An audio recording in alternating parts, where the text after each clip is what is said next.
거냐? 그렇지 이 새끼야!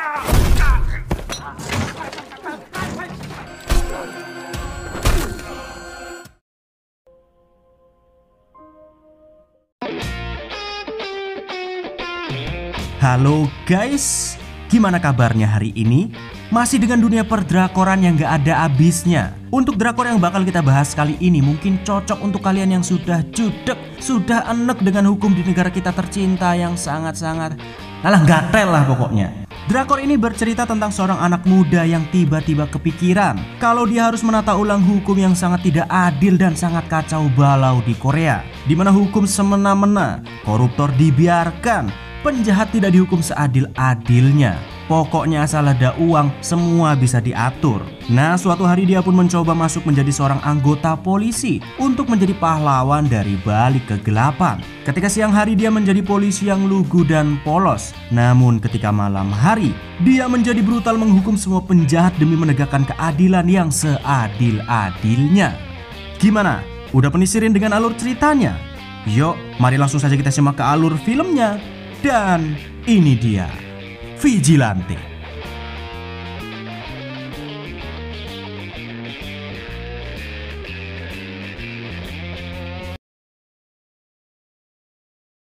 단지 기분이 나쁘다는 이유로 정신질환으로 치료받고 있는 자, 머리와 가슴을 여러 번 밟고 걷어차. Drama ini dibuka di sebuah pengadilan dengan seorang terdakwa yang pada hari itu akan menerima hukuman atas pembunuhan seorang wanita, atau tepatnya seorang ibu, yang mana setelah tewas secara mengenaskan, anak dari wanita tersebut yang bernama Kim Ji-young terpaksa menjadi seorang yatim piatu. Ia pun berusaha tegar atas kematian ibunya dan ikut menghadiri persidangan tersebut. Namun setelah semua dakwaan dibacakan, entah sang hakim jujur atau tidak, dia malah menetapkan sang tersangka hanya diberi hukuman selama 3,5 tahun atas perbuatannya, yang mana sang hakim mengambil keputusan tersebut karena menganggap sang tersangka tidak sengaja membunuh ibu Ji-young. Selain itu, si hakim juga mengatakan kalau tersangka sedang mengalami sakit mental, makanya ia hanya diberikan hukuman yang sangat ringan.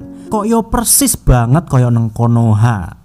범행을 깊이 반성하고 가슴을 여러 번 밟고 걷어차.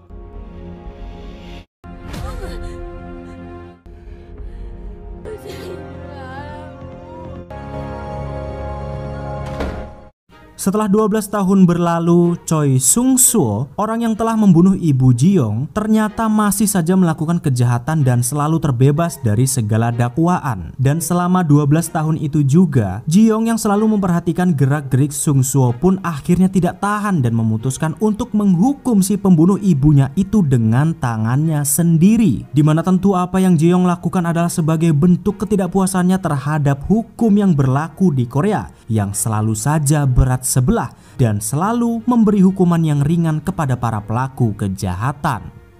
네가 어떻게 감옥에 안 있고 밖을 돌아다녀? 너 지금 나 따라오는 거야?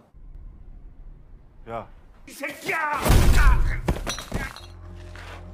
우리 집은 너 때문에 다 망가졌는데 개새끼로 남아 있어줘서.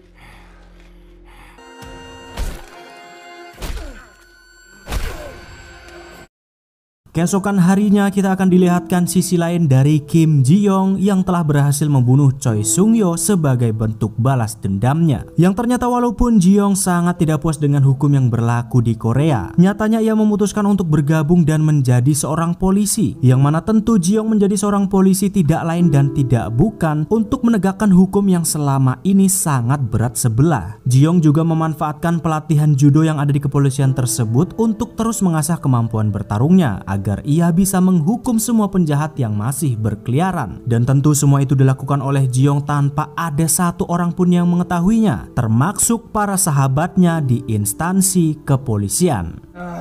기술 좋더라. 오늘 한 수 배웠다. 다음부터 비싼 거 있으면 나한테 뿌려.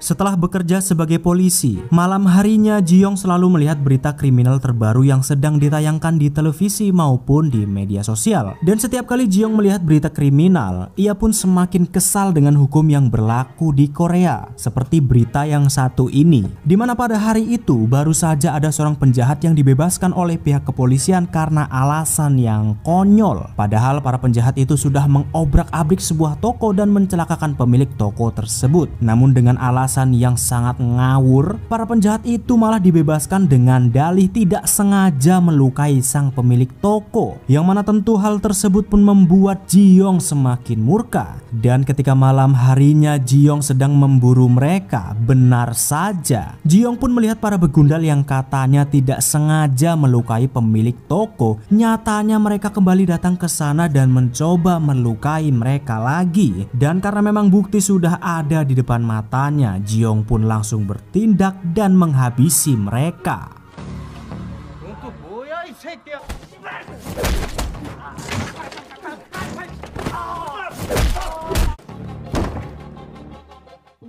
Tidak berselang lama setelah menghabisi para begundal tadi, Ji-yong kembali melihat berita dan mendapati ada lagi penjahat yang dibebaskan oleh pihak kepolisian dengan alasan yang konyol. Yang padahal penjahat yang berprofesi sebagai dokter ini sudah banyak sekali memperkaos para pasiennya saat sedang melakukan operasi. Namun walaupun begitu, para kepolisian tetap membebaskannya dan bahkan tetap membiarkannya menjadi seorang dokter cabul tanpa mencabut izin prakteknya, yang mana tentu kebiadaban sang dokter pun membuat Ji-yong murka dan langsung menghabisinya.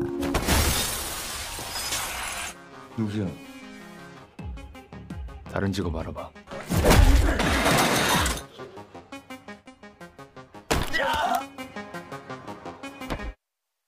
Sementara itu kita akan beralih ke tempat lain, tepatnya di sebuah perusahaan stasiun TV yang disebut stasiun Repo 25H. Pada hari itu seorang reporter berita yang bernama Miss Choi Mirio rupa-rupanya mulai tertarik dengan kasus kriminal yang menimpa para pelaku kejahatan, di mana Miss Choi mengetahui kalau semua kejadian itu adalah tindakan seseorang yang mencoba menghukum para pelaku kejahatan yang dibebaskan oleh pihak kepolisian dengan alasan yang konyol. Miss Choi lantas meminta sang pemilik stasiun TV untuk meliput berita tersebut karena ia tahu kalau siapapun orang yang telah membunuh para penjahat yang sudah dibebaskan oleh pihak kepolisian pasti akan terus melakukan penghakimannya. Dan dari sinilah julukan Ji-yong akhirnya tercetus sebagai vigilante alias pahlawan dalam kegelapan. 지금 사람들은 이런 다크 히어로로 누군가 죄값 재밌네. 타이틀이 뭔데? 대중이 뭘 원하는지 비질란테. Dan beberapa hari kemudian, saat Ji-yong kembali menemukan penjahat yang dibebaskan oleh kepolisian dengan alasan yang konyol, Ji-yong pun segera bergegas mencarinya untuk segera menghakiminya. Namun saat menemukan sang pelaku, ternyata Ji-yong tidak jadi menghukumnya karena satu alasan yang pasti, yang rupa-rupanya walaupun penjahat tersebut dibebaskan oleh pihak polisi, ketika sang penjahat itu bertobat dan benar-benar meminta maaf kepada keluarga korban dengan sepenuh hati, Ji-yong pun memberikan kesempatan kepada penjahat tersebut dan lantas memaafkannya.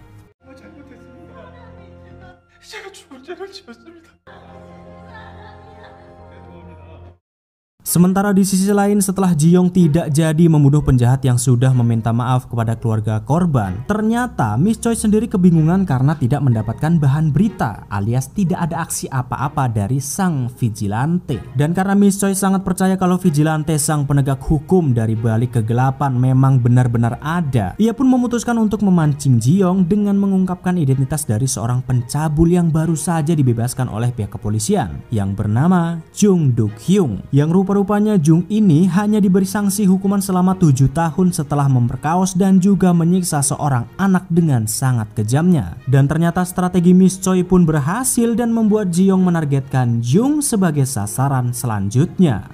보이십니까? 며칠 전 출소 놀이공원에 있던 학생을 상대로 끔찍한 일을 공개되는 경우가 극히 아유, 씨발놈. 시민들은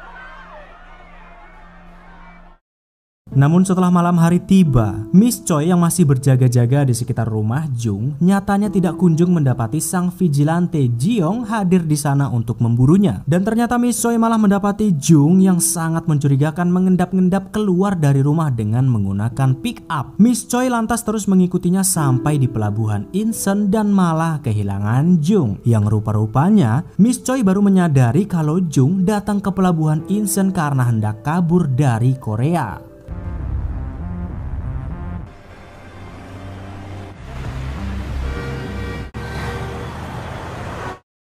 Sementara itu pihak kepolisian yang mendengar kabar kalau Jung berusaha kabur dari Korea lantas bergegas pergi ke pelabuhan Incheon untuk menggagalkan rencananya. Namun setelah menyisir semua area pelabuhan dengan ratusan jumlah polisi yang menyebar, pihak kepolisian tetap saja tidak bisa menemukan Jung. Dan ketika semua orang sedang kebingungan mencari keberadaannya, Miss Choi yang sudah putar otak kesana kemari dengan melihat peta akhirnya menyadari kalau sebenarnya Jung Duk-hyung bukanlah mencoba kabur dari Korea. Tapi ternyata Jung mencoba mengelabui para kepolisian dan pergi ke rumah korban pelecehannya dahulu untuk berusaha membunuhnya. 부장님, 정덕흥 밀항하려는 게 아니. 루포이 시저고 정덕근 최초. 과장님, 출발. Dan benar saja setelah semua polisi mencarinya di pelabuhan, rupa-rupanya Jung Duk-hyung sudah berada di apartemen korbannya dengan menyamar sebagai pengantar makanan. Bahkan walaupun di sana masih ada seorang polisi yang berjaga-jaga untuk mengantisipasi kejadian tersebut, nyatanya tetap saja sang polisi itu tidak bisa menghentikan Jung dan malah harus beberapa kali tertusuk karena mencoba menghentikannya. Namun setelah beberapa saat Jung hampir saja berhasil membunuh korbannya, tiba-tiba sang vigilante Kim Ji-young sudah berada di sana dan berhasil menghabisi Jung Duk-hyung dengan sangat brutalnya.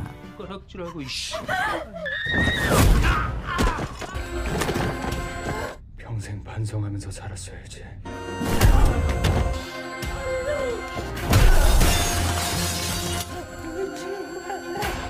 살고 싶어.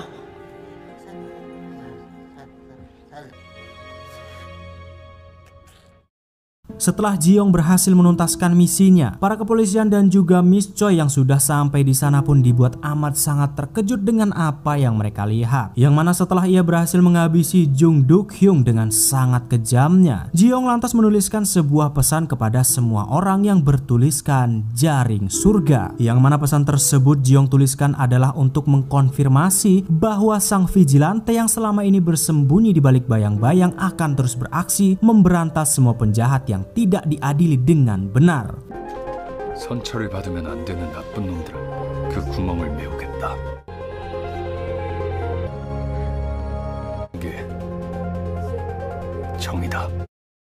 Beberapa hari kemudian setelah Ji-young benar-benar dikenal sebagai sang vigilante pahlawan dalam kegelapan, publik dan masyarakat Korea pun tidak ada yang keberatan sama sekali dengan tindakannya dan malah mendukungnya untuk terus memberantas para penjahat yang tidak dihukum dengan benar. Bahkan anak SMA sekalipun berani speak up kepada para polisi yang pada hari itu terus saja mencoba menangkap vigilante dan menganggapnya sebagai seorang penjahat, karena hampir seluruh masyarakat Korea menganggap Ji-young adalah seorang pahlawan yang sebenarnya. 왜 잘한 사람 살인범으로 몰아가냐고요? 안 돼. 이거 보통 놈은 아닌 것 같아요. 처럼 꾸며 경찰의 수사망을 한 정덕흥이 어제 새벽 피살된 채로 발견. 분석하였지만 아직까지 별 Sementara di stasiun TV Repo yang setelah memancing Ji-young, rupa-rupanya selain rating mereka naik secara drastis, mereka juga mendapatkan banyak sekali keluhan dari orang-orang yang sebagian tidak suka dengan cara vigilante menghakimi para penjahat. Namun walaupun dicerca dengan banyak protes, Miss Choi yang sangat terobsesi dengan sosok vigilante pun tidak memperdulikannya dan terus mencoba untuk memancing Ji-young keluar agar mereka bisa selalu mendapatkan berita yang sangat sensasional. Bahkan saking terobsesinya Miss Choi, kali ini ia mencoba memberikan 3 tersangka sekaligus untuk melihat tersangka manakah yang akan dipilih oleh vigilante untuk ia eksekusi. 비질란테가 누굴 선택하는지 취향도 알아내고.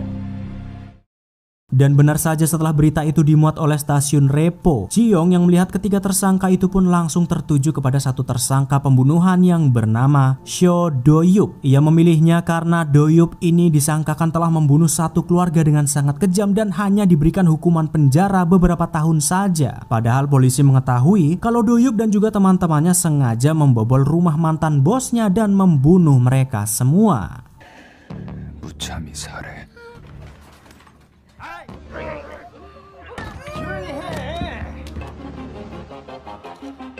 Bahkan setelah Do-hyuk dibebaskan dengan alasan yang sangat konyol, ia masih saja bisa pergi ke sana kemari dengan bebasnya, bahkan selalu berkeliaran di sebuah diskotik. Yang lebih mengejutkannya lagi, saat semua orang mengkritik perbuatannya, para netizen Korea yang mampir silaturahim di akun medsosnya pun malah ditantang untuk datang ke hadapannya langsung agar ia juga bisa membunuh mereka. Wamble gedes memang si Do-hyuk iki kok. Dan karena sudah sangat murka, Ji-young pun lantas pergi bersama teman-temannya ke sebuah diskotik untuk mencarinya di sana. Namun setelah melihat secara langsung Do-hyuk yang masih bisa ketawa-ketiwi setelah apa yang telah ia perbuat, saat hendak menghabisinya, Ji-young pun malah terpaksa mengurungkan niatnya karena seorang wanita di klub tersebut tertarik kepadanya dan malah membawa Ji-young ke sebuah lorong.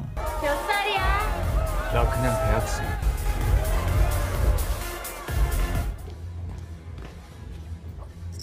Dan di lorong inilah Ji-young yang tadinya hanya tahu kalau Do-hyuk hanyalah seorang pembunuh, berkat wanita ini, Ji-young pun mengetahui kalau si Do-hyuk Mblegede selain membunuh, ia juga adalah seorang pengedar narkoboy dengan jaringan yang sangat besar. Namun sayangnya setelah mengetahui semua itu, Ji-young tidak bisa apa-apa karena terpaksa dan dipaksa oleh si wanita ini untuk mengkokop lambenya sampai akhirnya Ji-young pun puyeng karena tidak sengaja ngelamut narkoboy. 아까부터 계속 쿨제어만 쳐다보던데. 이거 유학생들한테만 팔거든.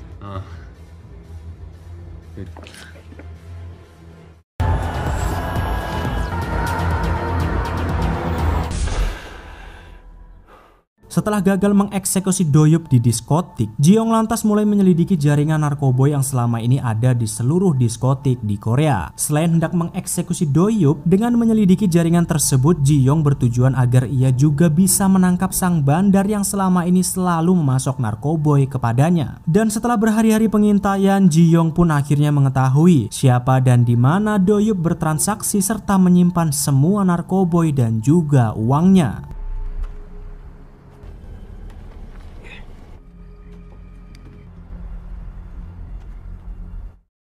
Namun keesokan malamnya saat Do-hyuk sedang dan masih berada di diskotik, tiba-tiba banyak sekali gerombolan polisi yang datang untuk mencarinya. Rupa-rupanya saat pagi tadi, Ji-young sudah memberikan peringatan kepada Do-hyuk untuk menyerahkan diri kepada BNN. Namun setelah Do-hyuk meminta rekannya untuk mencari tahu nomor tersebut dan mengetahui kalau itu adalah nomor telepon dari kantor BNN, ia pun langsung panik karena sudah ketahuan sebagai pengedar narkoboy. Namun apa daya, saat Do-hyuk mencoba lari untuk menyelamatkan uangnya, ternyata Ji-young sudah berada terlebih dahulu di sana dan membakar semua narkoboy dan juga uang miliknya. 저도요. 그거 내 거야. 건들지 마. 야. Tidak terima karena semua narkoboy dan uangnya dibakar, Do-hyuk lantas mencoba menyerang Ji-young dengan membabi buta. Beberapa serangan yang ia lancarkan ternyata berhasil mengenai Ji-young. Namun tetap saja, seberapa keras pun Do-hyuk mencoba menyerangnya, Ji-young tetap bisa mengatasinya dan pasti bisa mengeksekusinya. Dan karena sudah sangat murka dengan semua perbuatan Do-hyuk sebelum benar-benar membunuhnya, Ji-young lantas memintanya untuk segera meminta maaf kepada para korban yang sudah ia bunuh secara keji. Dan lagi-lagi, Ji-young sang vigilante pun berhasil menuntaskan misinya.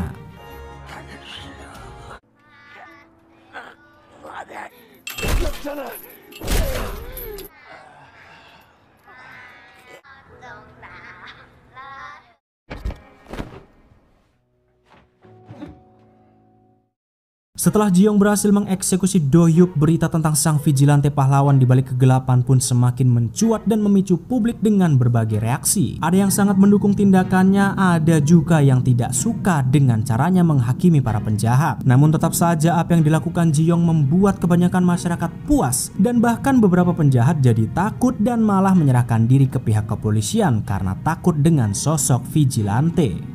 총력을 다하겠습니다. 정확히 전달하겠습니다. 비질란테라는 이름이 붙었겠어요. 사회적 약자들을 배제하고 그 사람 Sementara itu di stasiun TV Repo, ternyata Miss Choi tidak bisa merayakan keberhasilannya setelah rating acara mereka memuncak. Yang rupa-rupanya walaupun rating acara mereka melambung tinggi, Miss Choi masih belum puas karena tempat dan lokasi sang vigilante mengeksekusi Doyup waktu lalu tidak mereka ketahui. Dan karena Miss Choi sangat terobsesi dengan sosok vigilante dan tidak ingin melewatkan apapun tentangnya, ia lantas meminta seluruh timnya untuk segera mencari tahu lokasi Doyup tewas demi memuaskan rasa penasarannya. 빨리 서두엽 현장 찾아서 이거 다 치우고 우리 이 풀숲 비질란테 관련 방송 준비해야죠. Beralih di kantor kepolisian saat mereka tidak bisa mengungkap siapakah sebenarnya sang vigilante. Pihak kepolisian pusat pun mengirim seseorang yang sangat beringas dan sangat berbeda dari polisi lainnya untuk menangkap sang vigilante, dan dia bernama Jo Hyun, polisi yang sangat brutal dan ditakuti oleh semua orang. 괴물 팀장이랑요? 사람들 기억에서 잊힙니다. Setelah ditugaskan untuk mengejar sang vigilante, Jo Hyun lantas mula-mula menginterogasi rekan Doyup untuk mencari sebuah petunjuk. Namun karena rekan Doyup ini malah melawan saat ditanya secara baik-baik, Jo Hyun terpaksa menggunakan kekerasan untuk membuka mulutnya. 경찰이 사람을 뭐 이런 데로 끌고 와. Namun setelah rekan Doyup dikampleng dan hampir saja diuncalkan dari atas gedung, tetap saja ia tidak bisa memberitahukan apa-apa dan hanya bisa memberikan sebuah petunjuk. Kalau sebelum Doyup tewas, ada seseorang yang memberikan nomor BNN kepadanya dan mengira kalau orang yang telah mengirimkan nomor tersebut kepada Doyup sepertinya masih muda.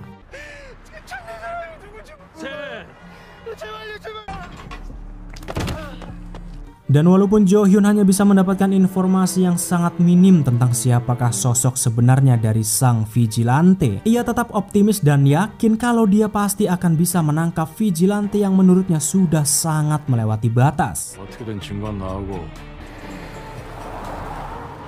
사람들 기억에서 잊힙니다. 상당하죠. 임비씨.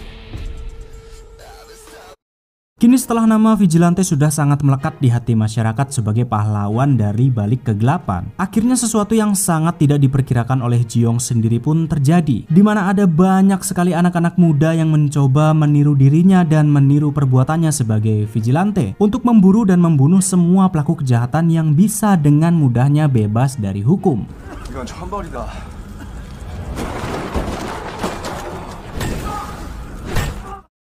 Sementara itu di kantor kepolisian, Profesor Lee, atasan Ji-young, benar-benar sangat kesulitan mencari tahu siapakah sebenarnya sosok vigilante. Jo-hun yang ditugaskan untuk mengurus langsung sang vigilante pun juga dibuat terheran-heran. Kenapa bisa tidak ada bukti sama sekali di semua lokasi kejadian saat vigilante membunuh semua korbannya. Dari rekaman CCTV, kamera dashboard, dan lain-lain. Dimana tentu mereka pun jadi bertanya-tanya, kenapa bisa sang vigilante ini begitu hebat mengelabui mereka. 제대로 수사한 거 맞습니까? 뭐 두려운 게 비질란테만이겠습니까?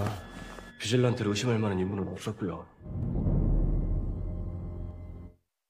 Di tempat lain, Miss Choi yang masih terus memburu berita tentang vigilante lantas meminta rekannya untuk mengekspos seorang narapidana yang baru saja dibebaskan oleh polisi, yang mana narapidana tersebut diketahui hanya dipenjara selama 1 tahun 2 bulan atas kasus pembunuhan kejinya kepada seorang kurir. Namun ketika Miss Choi masih mencari identitas si narapidana tersebut, ternyata Ji-young sendiri sudah mengetahui identitas si pelaku berkat diam-diam mengakses profilnya di database milik kepolisian, yang mana setelah Ji-young melihat rekaman CCTV tersebut, memang alangkah lucunya hukum yang berlaku untuk si pelaku, karena dia malah dibebaskan setelah dengan terang-terangan membunuh korbannya, padahal dia bisa saja membantunya sebelum benar-benar tewas. Dan ini dia rekaman CCTV-nya.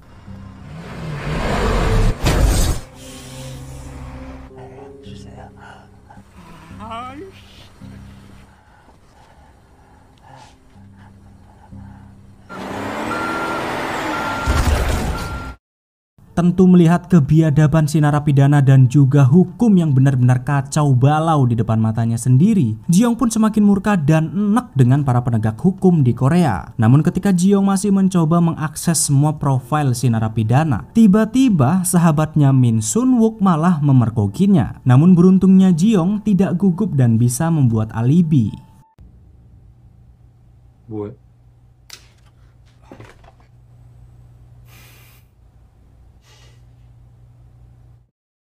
Keesokan harinya tanpa menunggu lama, Ji-yong akhirnya bisa menemukan lokasi si narapidana tersebut untuk segera mengeksekusinya. Namun sebelum beraksi, Ji-yong lagi-lagi dibuat geram dengan tindakan si narapidana tersebut. Dimana saat itu ia melihat ibu dari sang korban yang datang padanya karena tidak terima anaknya tewas secara mengenaskan, malah dimaki-maki dan didorong begitu saja olehnya. Bahkan tanpa ada rasa penyesalan sedikit pun, ia malah dengan santainya berendam di air hangat tanpa memikirkan keluarga si korban. Namun saat ia mengira sudah lolos dari hukum, tiba-tiba malah udan. Walah, baru mulai rekaman.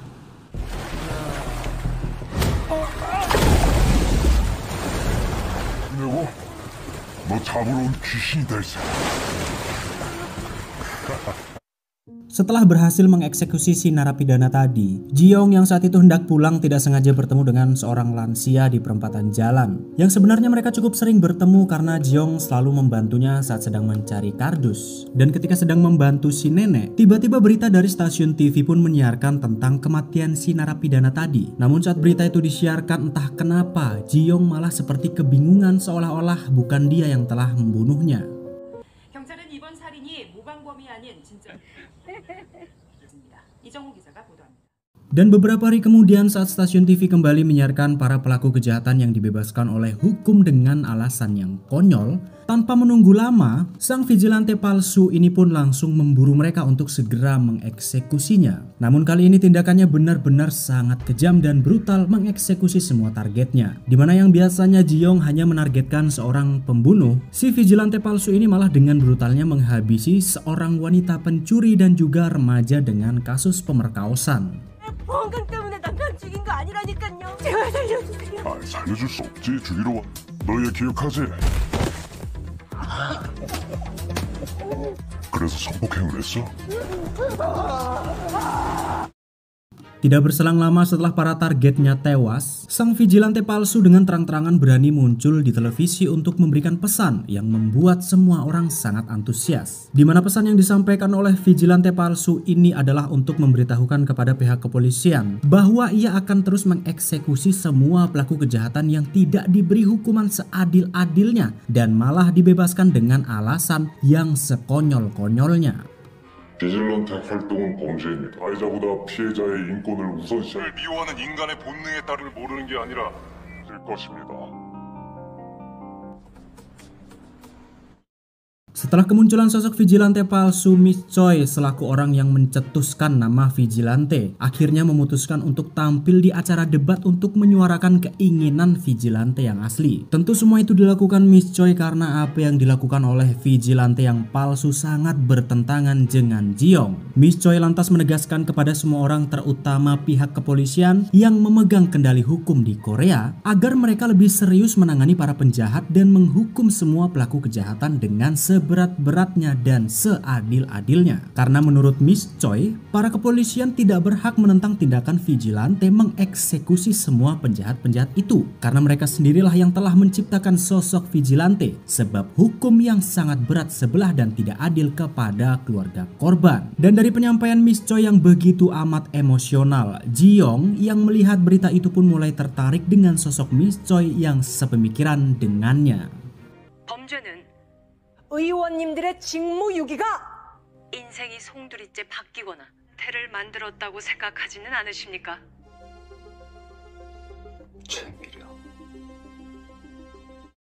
Sementara di tempat lain dengan si nenek yang pada malam itu sedang mencari kardus seperti biasa, tiba-tiba dari belakang ada orang songong dengan mobil mewahnya meneriaki si nenek karena menghalangi jalannya. Dan bukannya bersabar sebentar, si manusia songong ini pun malah menginjak pedal gasnya dalam-dalam dan sengaja menabrak si nenek.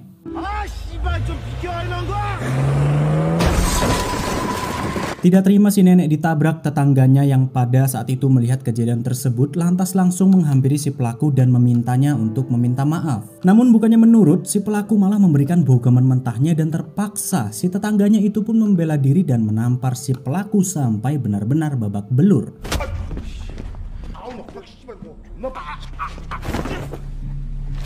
Namun ketika polisi datang lagi dan lagi, bukannya mendengar pesan dari sang vigilante, para polisi ini malah masih saja melakukan kesalahan yang sama, di mana si tetangga yang mencoba membela si nenek tadi malah harus ditangkap atas tuntutan kekerasan. Sementara si manusia songong tadi malah dibawa ke rumah sakit untuk dilindungi. Walah, aku kok malah jadi kesel yo. Polisi ini geblek memang kok.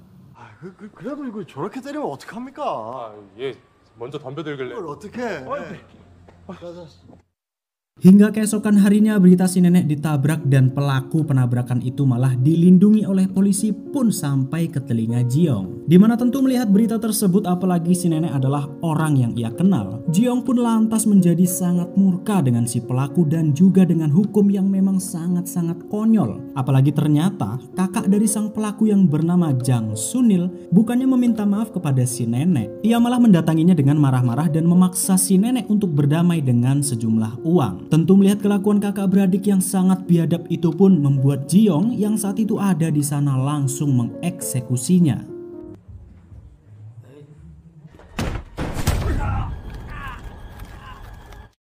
Sementara itu di stasiun TV Repo, Miss Choi yang tidak ingin kehilangan momentum lantas meminta seluruh timnya untuk bergegas ke rumah sakit yang merawat pelaku si penabrak nenek tadi. Tujuan Miss Choi ke sana adalah untuk merekam pergerakan vigilante yang dipastikan akan datang ke rumah sakit tersebut. Namun ternyata selain Miss Choi dan timnya, para kepolisian yang juga memprediksi vigilante akan datang ke sana juga sudah sigap menjaga rumah sakit, termasuk Juhun, si polisi beringas yang sudah sangat tidak sabar ingin menangkap sang vigilante.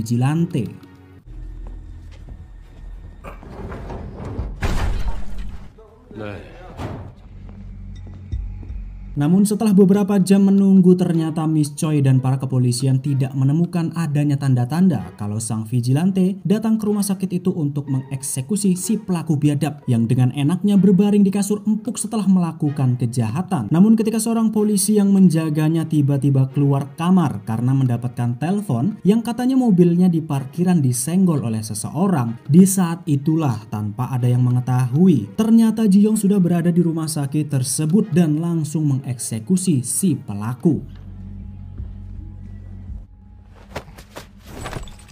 Namun ternyata kedatangan Jiong bukan untuk membunuhnya. Rupa-rupanya Jiong masih memberinya kesempatan dan meminta si pelaku untuk mau menuruti perkataannya. Bersama-sama dengan kakaknya yang ternyata belum tewas, Jiong lantas meminta mereka untuk meminta maaf dengan tulus kepada si nenek. Namun ketika Jiong masih bersama si pelaku, tiba-tiba para kepolisian pun sadar kalau sang vigilante sudah mengelabui mereka dan langsung bergegas mencarinya.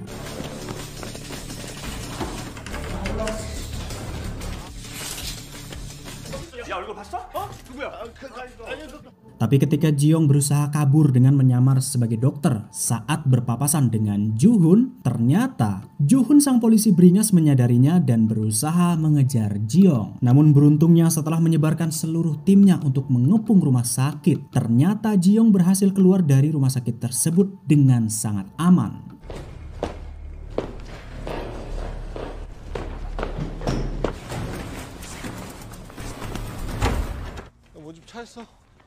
Tapi ketika baru saja Jiong keluar dari rumah sakit dengan semua kepolisian dan tim Miss Choi yang masih berjaga di luar, tiba-tiba saat si pelaku hendak menghubungi kakaknya karena untuk meminta maaf kepada si nenek, rupa-rupanya yang entah dari mana asalnya, sosok vigilante palsu sudah berada di rumah sakit tersebut dan lantas langsung membunuh si pelaku.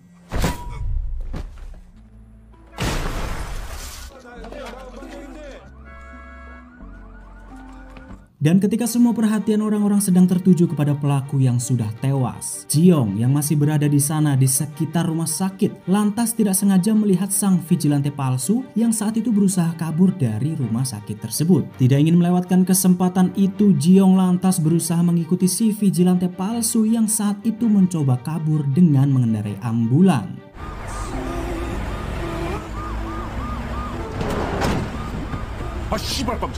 Namun ketika Jiong sudah berhasil masuk ke dalam ambulan, bukannya takut, si vigilante palsu ini malah sumringah karena bertemu dengan sang vigilante asli. Namun yang lebih mengejutkannya lagi, entah bagaimana caranya, si vigilante palsu ini ternyata malah mengenal Jiong. yang padahal selama ini tidak ada yang mengetahui identitasnya.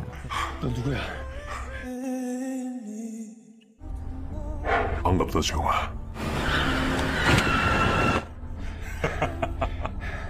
Si vigilante palsu ini pun langsung membawa mereka ke sebuah tempat agar bisa berbicara empat mata. Dan ternyata bukan hanya si vigilante ini tahu identitas Jiong. Rupa-rupanya ia selama ini yang mengaku sebagai penggemar beratnya tanpa Jiong ketahui. Alasan kenapa selama ini jejaknya selalu tidak bisa dilacak oleh pihak kepolisian, karena si vigilante palsu ini diam-diam membantunya dari menghilangkan semua jejak CCTV dan lain-lain. Namun meskipun begitu, Jiong tetap tidak bisa menerima bantuan dan menerimanya sebagai rekan karena dalam aksinya si vigilante palsu ini sangat-sangat brutal dan melenceng dari tujuan asli Jiong sebagai vigilante.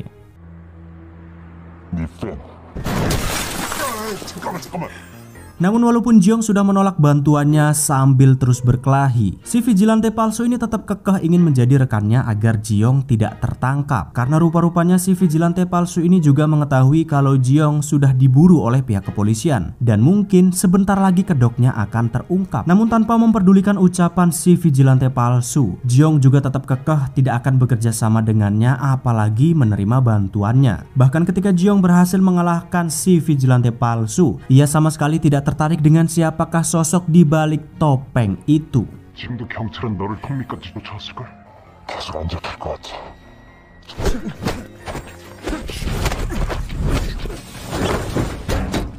대신 나와 다른 길을 가라. 지금 내 마스크에서 Dan setelah kejadian di rumah sakit, ternyata Miss Choi berhasil mendapatkan rekaman yang memperlihatkan sosok vigilante yang saat itu terlihat jelas tertangkap oleh kamera. Namun meskipun begitu, Miss Choi masih belum bisa memastikan apakah itu sosok vigilante palsu atau yang asli. Di sisi lain, Jiong yang baru berkelahi dengan sang vigilante palsu ternyata harus mendapatkan luka yang cukup banyak dan mungkin akan berbahaya untuk penyamarannya. Namun di saat itu juga sang vigilante palsu ternyata masih saja mencoba membujuk Jiong untuk menerima bantuan. Terlebih lagi untuk alibi luka-luka yang ada di wajahnya. Namun tetap saja Jiong menolaknya walaupun ia tahu mungkin sangat membutuhkan bantuan sang vigilante palsu.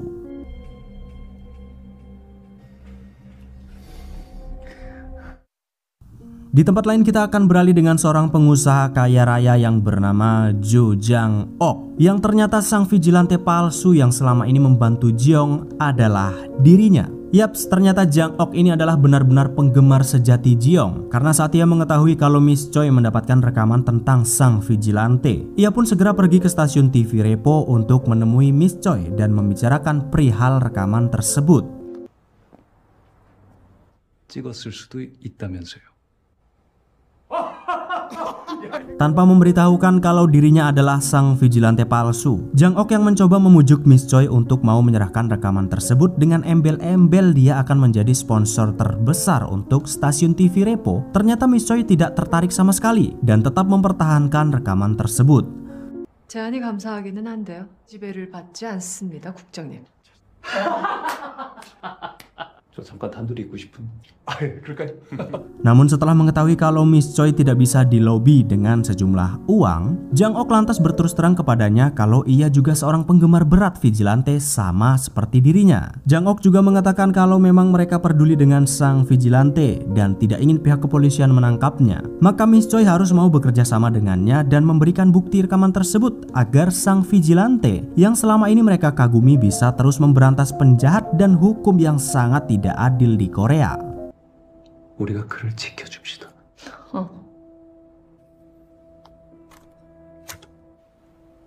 우리 같은 편이라는 거. Sementara di tempat lain, Jo-hun, sang polisi brutal yang selalu mengejar vigilante, pada hari itu menyambangi kediaman Jang Sunil, kakak si pelaku yang waktu lalu tewas di rumah sakit. Jo-hun datang ke sana tidak lain dan tidak bukan adalah untuk meminta baik-baik kepada Jang Sunil dan gengnya untuk tidak ikut campur mencari sang vigilante, walaupun ia punya dendam karena adiknya yang tewas. Yang mana Jo-hun memperingatinya jika Jang Sunil berani macam-macam dan ikut campur, maka ia memastikan akan menghabisi Jang Sunil menggunakan tangannya sendiri. 자력 구제에 나서지 마십시오. 무슨 뜻인지 알겠죠? Dan setelah sampai di kantor, Jo-hun bersama semua detektif yang masih mengejar sang vigilante, mereka pun kembali dibuat seperti orang bodoh karena tidak menyadari vigilante bisa masuk rumah sakit dan bisa bebas dengan mudahnya. Walaupun semua orang sudah berjaga-jaga di sana. Dan setelah melihat pola pembunuhan dan juga pelarian sang vigilante, Jo-hun pun mulai curiga kalau sosok vigilante adalah salah satu dari mereka alias seorang polisi. Namun meskipun begitu, Jo-hun tidak berani menyimpulkan lebih jauh lagi karena memang belum mendapatkan bukti-bukti yang cukup konkret. 아주 성실하고 정의롭게 미친 놈입니다. 이 새끼 이거 완전 우리를 무슨 바보로 하네. Dan untuk memastikan praduganya, Jo-hun lantas memutuskan untuk menemui Profesor Lee demi mengetahuinya. Namun saat Jo-hun baru saja sampai di sana, alangkah sialnya Ji-young karena ia malah harus kembali bertemu dengan Jo-hun persis seperti sewaktu mereka berpapasan di rumah sakit. Yang tentu sepertinya Jo-hun pun menyadari kalau Ji-young ini adalah sang vigilante yang selama ini ia cari-cari.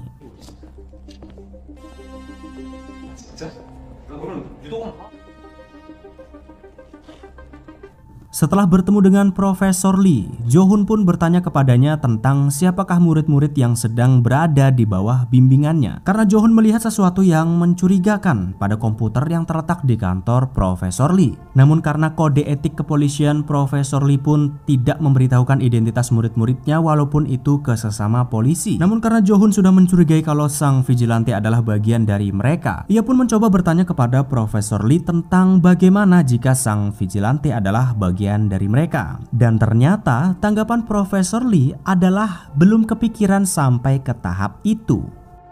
만약에 말입니다. 연태가 진짜 경찰이라면 글쎄. Dan malam harinya Jo-hun yang masih terus mencari siapakah sosok sang vigilante lantas pergi ke sebuah mini resto yang ada di sekitar rumah sakit untuk melihat rekaman CCTV-nya. Namun pegawai resto tersebut mengatakan kalau tidak ada rekaman apa-apa di sana. Terlebih lagi, katanya sudah ada orang lain yang mengecek CCTV tersebut sebelum dirinya dan orang-orang itu adalah dari geng Jang Sunil.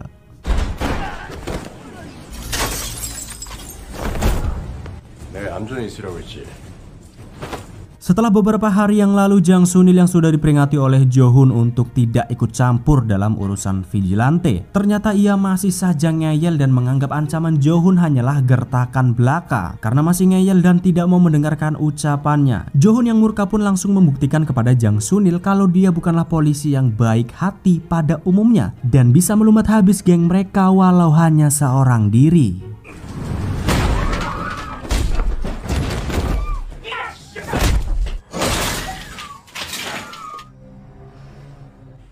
아무것도 하지 마.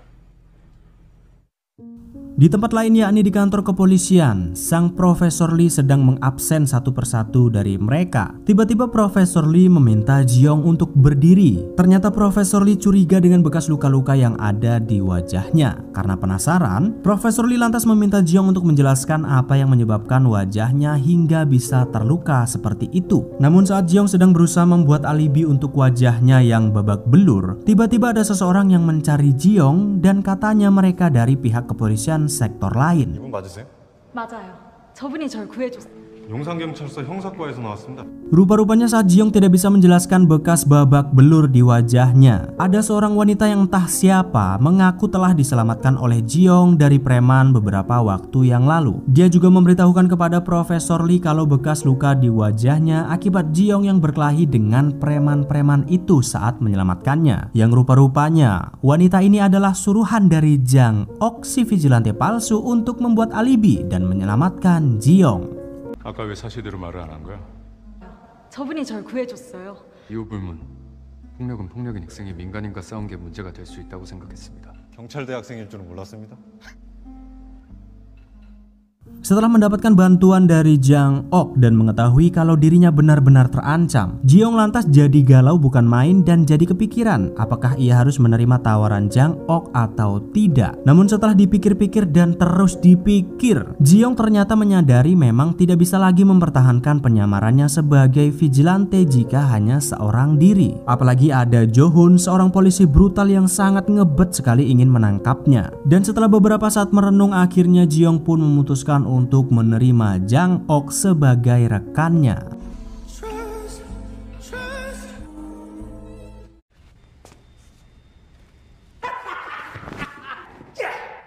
Di tempat lain, Miss Choi yang sedang menyelidiki berita baru lantas pergi menemui temannya di stasiun TV lain yang bernama Moon Dae-suk. Hari itu Miss Choi datang ke sana karena ingin menyelidiki sebuah perusahaan yang bernama Seoul, di mana perusahaan ini dicurigai telah melanggar berbagai aturan yang ada di Korea. Dan ternyata benar saja. Rupa-rupanya Dae-suk mengetahui persis kalau perusahaan Seoul hanya berkedok sebagai pabrik impor dan tempat gym, karena sebenarnya perusahaan tersebut telah menjual berbagai narkoba dan mengelola situs judi ilegal. 큰 방송국에 있는 기자가 관심 가지면 너무 좋잖아. 마약을 유통한다는 소문도 파다. 도박 사이트 운영자고 불법 사채까지 운영하는. 궁금한 게 좀 있어. Namun meskipun begitu, tidak ada satu orang pun yang bisa mengeksposnya ke media karena tidak ada bukti-bukti dan banyak sekali backingannya. Apalagi pimpinan Seoul yang bernama Kim Sam-do yang terkenal sangat kejam dan bisa melakukan apapun kepada seseorang yang hendak mengacaukan bisnisnya, dari melukai orang tersebut bahkan membunuhnya. Ini dia begundalnya. Dan walaupun selama ini tidak pernah ditemukan bukti-bukti kejahatannya, nyatanya Dae-suk mempunyai satu informan, seorang aktor yang bernama Yoon Jae-hak yang katanya pernah bekerja di perusahaan Seoul dan siap bersaksi jika dibutuhkan untuk menjebloskan Kim Sam-do ke dalam penjara. 그럼 너 나 좀 도와주라. 걔도 뿌리가 그쪽일 거야 아마. 떠들썩했잖아. Dan untuk mengetahui seberapa kejamkah begundal yang bernama Kim Sam-do, kita akan pergi ke sebuah peternakan celeng dengan Sam-do yang saat itu hendak mengeksekusi dua orang pengkhianat menurutnya, di mana yang satu disangkakan hendak bersaksi kalau Kim Sam-do telah membunuh seseorang, dan satunya rekan Do-hyuk yang mencoba kabur karena takut akan dieksekusi oleh vigilante. Dan setelah mengetahui kesalahan mereka dengan tidak mempunyai pri kemanusiaan sedikit pun, dua orang pria ini langsung dieksekusi dengan dijadikan sebagai makanan celeng.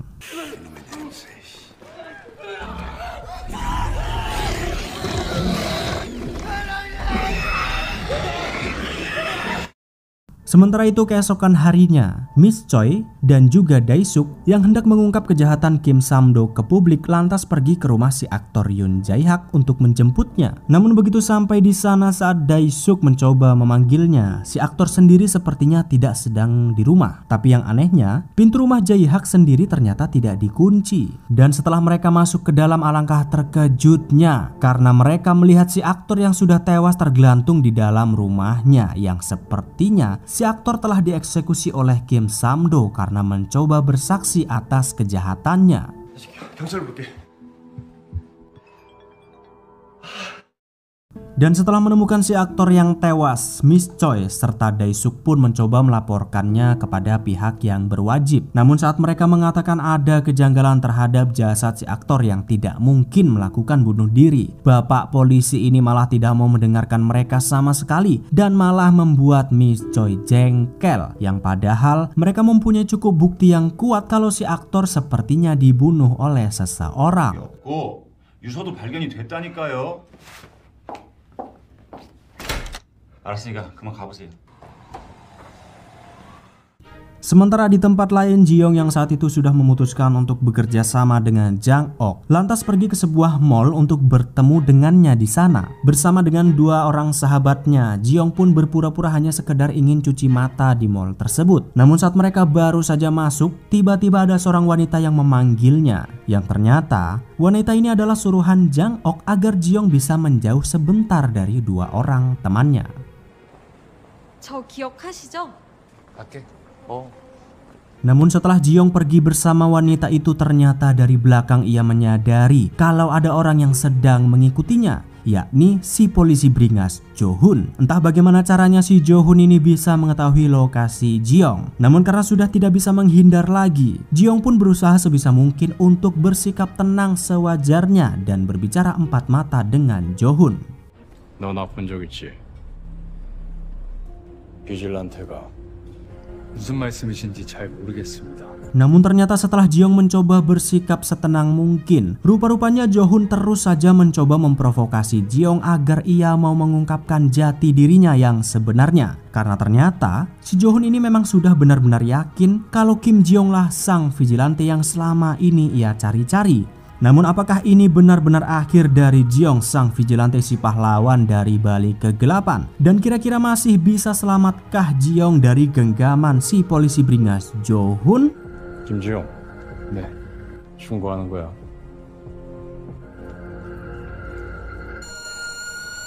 Rupa-rupanya Jo-hun tidak menangkapnya dan hanya memperingati Jeong agar tidak mengulangi lagi aksinya sebagai vigilante. Dan kini setelah identitas Jeong diketahui oleh si polisi brutal Jo-hun, Jeong yang saat itu terus-terusan ditelepon oleh Jang-ok karena masih memohon-mohon untuk menjadi rekannya pun lantas memintanya untuk menduplikat nomor HP Jo-hun sebagai syarat jika Jang-ok benar-benar ingin menjadi rekannya. 그럼 폰 복제하고 다시 연락해. 우리가 손잡는 문제에 대해. 너한텐 내가 필요하다니까.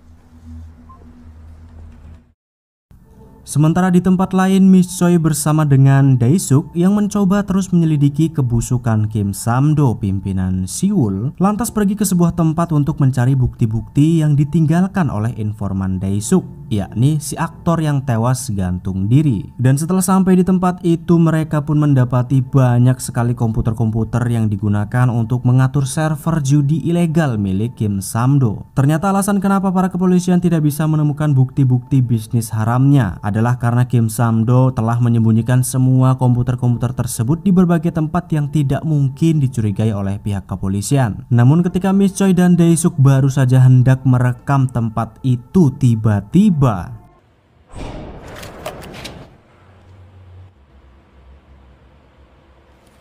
yaps, ternyata mereka apes karena di saat itu ada bawahan Kim Sam-do yang tiba-tiba datang dan memergoki mereka. Panik karena ketakutan saat sedang mencoba mencari bukti-bukti, Miss Choi dan Dae-suk pun mencoba lari dari kejaran anak buah Kim. Namun sayangnya, saat Dae-suk hendak menolong Miss Choi, ternyata ia harus tertangkap dan malah harus tewas di tangan anak buah Kim yang sangat brutal sama seperti bosnya.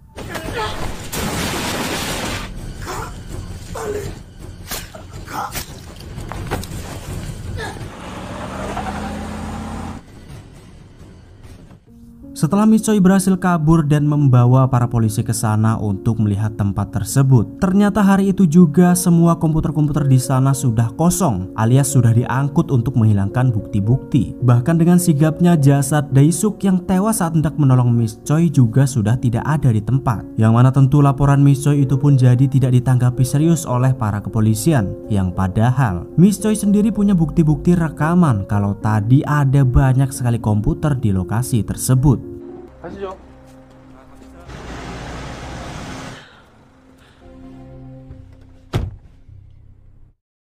Di tempat lain, tepatnya dengan Jo-hun yang saat itu sedang melatih otot-ototnya, tiba-tiba jenderal atau pimpinan yang memberikan tugas kepadanya untuk menangkap si vigilante yang bernama Yoon Jae-hyuk menelponnya karena hendak bertanya tentang perkembangan kasus tersebut. Apakah ia sudah berhasil menangkapnya atau belum? Namun di sisi lain, saat Jo-hun sedang berbicara dengan atasannya tersebut, ternyata Jeong sendiri sedang menguping pembicaraan mereka karena Jang-ok telah berhasil menduplikat atau meretas nomor ponsel milik Jo-hun.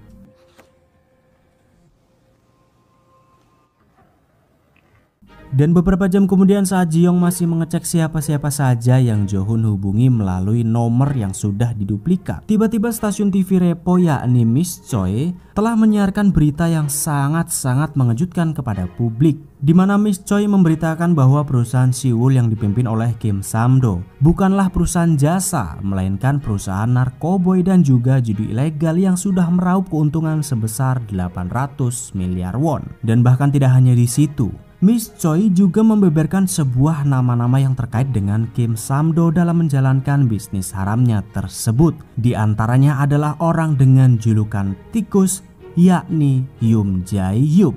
과연 연재학 씨는 주범의 행방이 묘연한 상 취재진을 죽이려고 한 정황이 포착됐습니다. 일처리 이렇게 할 거야? Yap, ternyata pimpinan Jo-hun atau jenderalnya rupa-rupanya adalah dalang dibalik tidak tertangkapnya Kim Sam-do dan semua bisnis haramnya. Karena ada backingan yang sangat kuat dari pihak kepolisian, malah langsung dibackingi oleh seorang jenderal. Tentu mendengar berita yang sangat menggemparkan itu pun membuat Ji-young semakin murka. Karena pihak kepolisian lagi-lagi dalang dibalik kejahatan yang terus terjadi di Korea. Namun apakah Jo-hun adalah juga salah satu dari kelompok Kim Sam-do? Belum diketahui sampai di akhir episode ini. 사실과 진실만을 전달할. 앞으로도 저희는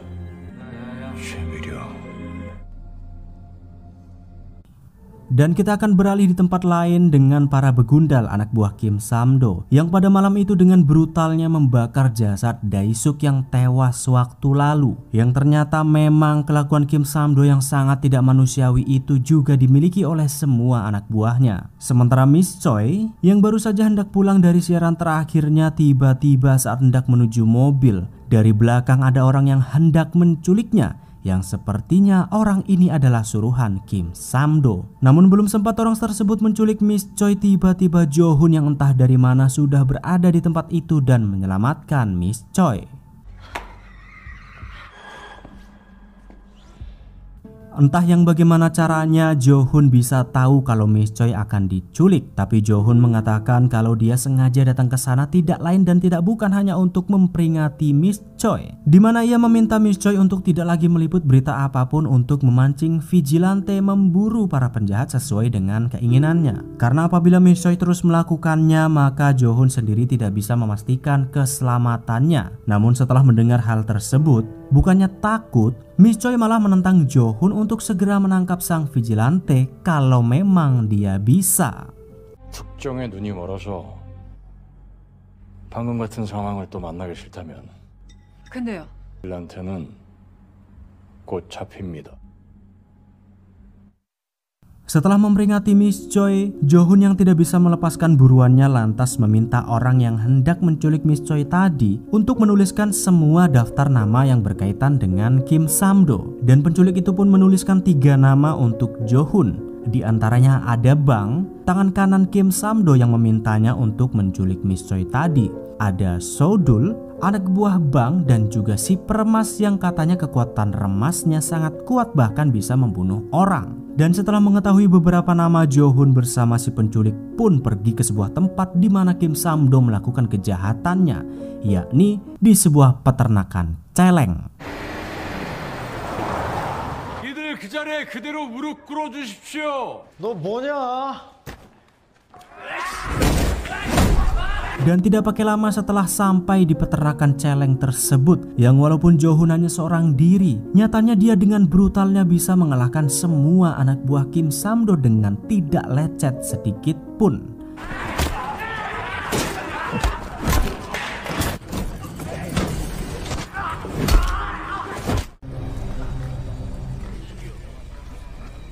Namun yang anehnya setelah Jo-hun berhasil memberantas anak buah Kim Sam-do, entah apa yang dipikirkan olehnya, kepolisian memuat berita kalau markas yang dibantai habis olehnya malam itu adalah organisasi vigilante yang selama ini mereka cari-cari. Padahal ia tahu betul kalau organisasi yang ia bantai adalah para anak buah Kim Sam-do dan bukan vigilante. Entah apa yang dilakukan oleh Jo-hun, tapi sepertinya rencana ini ia buat untuk menjadikan nama vigilante buruk agar masyarakat tidak percaya lagi dengan sosok vigilante yang selama ini mereka anggap sebagai pahlawan. 수사를 해서 밝혀야겠지만 이 취업한 사실이 있으며 폐창에서 수거한 흉기를 정밀히 감식한 결과. Sementara itu malam harinya saat Jo-hun mencoba mencoreng nama vigilante menjadi sosok yang buruk di mata masyarakat, ternyata Ji-young sendiri sudah menargetkan satu orang lagi untuk ia eksekusi, yakni salah satu anak buah Kim Sam-do, seorang pengedar narkoboy dan juga pemerkaos.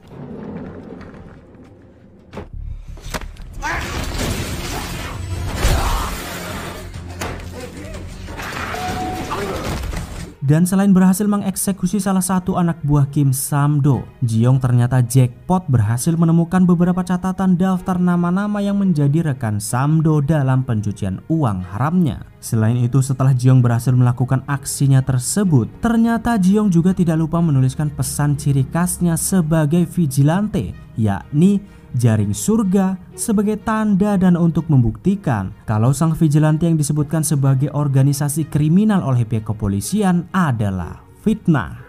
범죄 현장입니다. 함께 용서해 주세요 등 이에 경찰은 사태를 파악 중인 올라온 것은 범죄 현장인데요. 역시 내 동생 최고다. Namun setelah melakukan aksinya tanpa disadari, ternyata Jo-hun sang polisi brutal yang entah dari mana datangnya berhasil menemukan Ji-young dan hendak menangkapnya. Kim Ji-young. Kejar-kejaran pun terjadi sebab Ji-young berusaha memancing Jo-hun untuk pergi ke sebuah tempat agar tidak ada satu orang pun yang mengganggu mereka.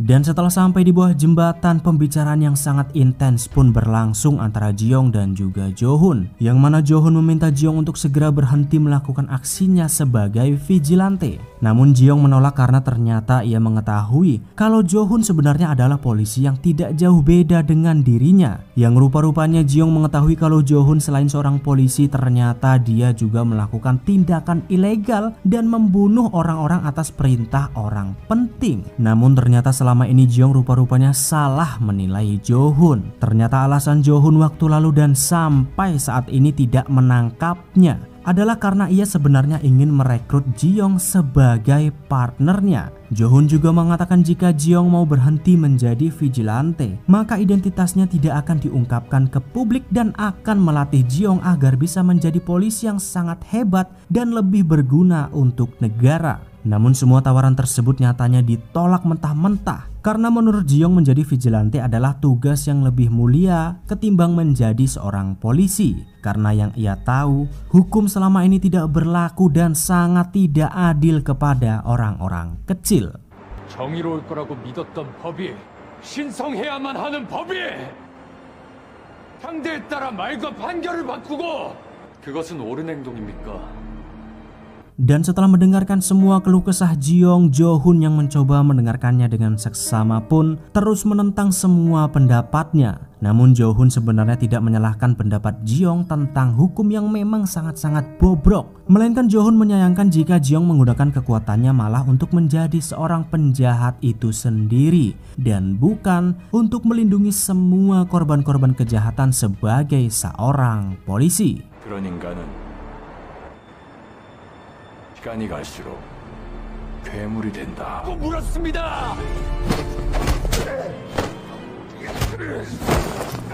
Dan setelah semua percakapan yang sangat intens itu, Ji-young yang terus mencoba melawan Jo-hun pun nyatanya tidak bisa menyentuhnya sama sekali. Bahkan Ji-young harus sangat kewalahan dan sampai babak belur karena Jo-hun ternyata benar-benar hendak membunuhnya.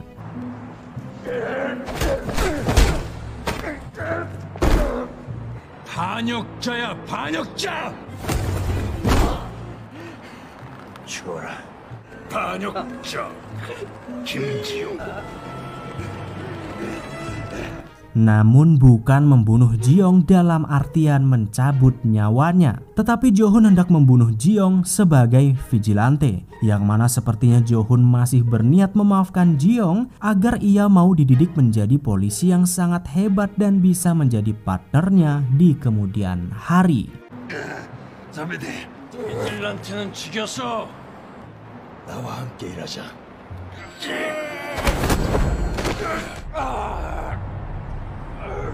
Namun setelah mendengar kalau Jo-hun hanya akan membunuh karakter vigilante dan bukan dirinya, Ji-young pun bersedia mengikuti kemauan Jo-hun dengan sebuah syarat, yakni Jo-hun harus membuktikan sebuah keadilan itu memang nyata dengan menangkap dan menghukum atasannya sendiri yakni Yoon Jae-hyuk yang sama-sama mereka ketahui kalau ia adalah sosok polisi yang selama ini melindungi kejahatan yang sangat besar dilakukan oleh kelompok Kim Sam-do. Namun jika Jo-hun tidak bisa membuktikan keadilan tersebut dan menghukum atasannya sendiri dengan seadil-adilnya, maka Ji-young berjanji akan memberantas semua kejahatan dengan tangannya sendiri sebagai vigilante. 선배님의 정의가 아니면 제가 선배님께 증명 악마를 죽이는. Dan setelah melepaskan Ji-young dengan sebuah syarat, Jo-hun pun mencoba mencari kebenaran tentang apakah benar atasannya Yoon Jae-hyuk terlibat dengan Kim Sam-do. Ia lantas mencoba mencari dengan bertanya kepada si penculik yang ternyata masih belum ia serahkan kepada polisi untuk dimanfaatkan sebagai informan. Dan dari si penculik ini Jo-hun pun diarahkan untuk mencari si peremas, salah satu anak buah Kim Sam-do, untuk bertanya kepadanya tentang lokasi tangan kanan Kim Sam-do yang bernama Bang untuk mencari tahu kebenarannya. 짤순이 그 새끼가 알고 싶지 않을까 싶습니다. Setelah pertarungannya dengan Jo-hun, Ji-young yang saat itu masih di rumah sakit mendapati berita kalau reporter Miss Choi telah dipecat oleh stasiun TV Repo karena berita-beritanya tentang vigilante. Karena tidak ingin Miss Choi berhenti memberitakan tentang aksinya, Ji-young lantas menghubungi Jang-ok untuk meminta bantuannya agar mau memfasilitasi Miss Choi supaya tetap bisa menyiarkan berita. Dan karena memang Jang-ok sangat ingin sekali berpartner dengan Ji-young, ia pun menyanggupi semua permintaannya sehingga Miss Choi bisa kembali menyiarkan berita mengenai sang vigilante. 어때요? 비질란테가 나설 무대를 만들어 줄 겁니다.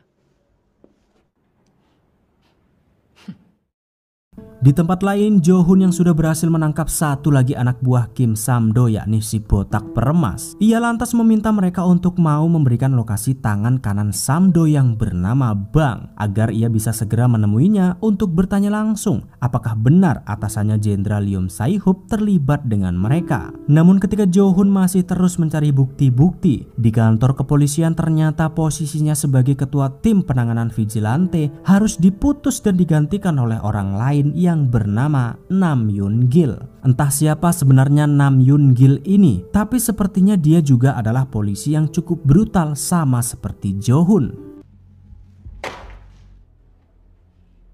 오늘부로 이 팀의 해체입니다. 야, 우린 일하자. Sementara itu Ji-young yang sudah pulang ke rumah lantas langsung membuka buku catatan milik salah satu anak buah Kim Sam-do untuk melihat siapa-siapa saja yang terlibat. Dan setelah dicari tahu ternyata Kim Sam-do baru saja memberi uang sebesar 9 miliar won kepada sebuah gereja yang sangat berpengaruh di Korea. Dan karena ingin tahu lebih dalam tentang keterlibatan gereja tersebut, Ji-young pun langsung datang ke gereja itu untuk mencari bukti-bukti yang lainnya tentang semua orang yang terlibat dengan Kim Sam-do.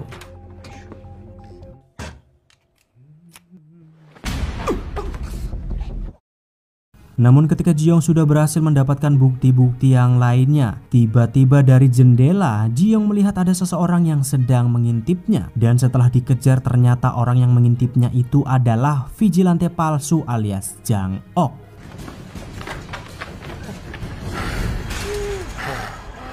Namun karena selama ini Jang-ok selalu saja meminta Ji-young untuk menerimanya sebagai rekan, Ji-young yang memang merasa sudah sangat dibantu olehnya pun akhirnya memutuskan untuk menerima Jang-ok sebagai rekannya. Namun dengan syarat Jang-ok harus melakukan apapun sesuai dengan perintahnya dan tidak boleh terlalu brutal jika ingin menjadi rekannya sebagai vigilante.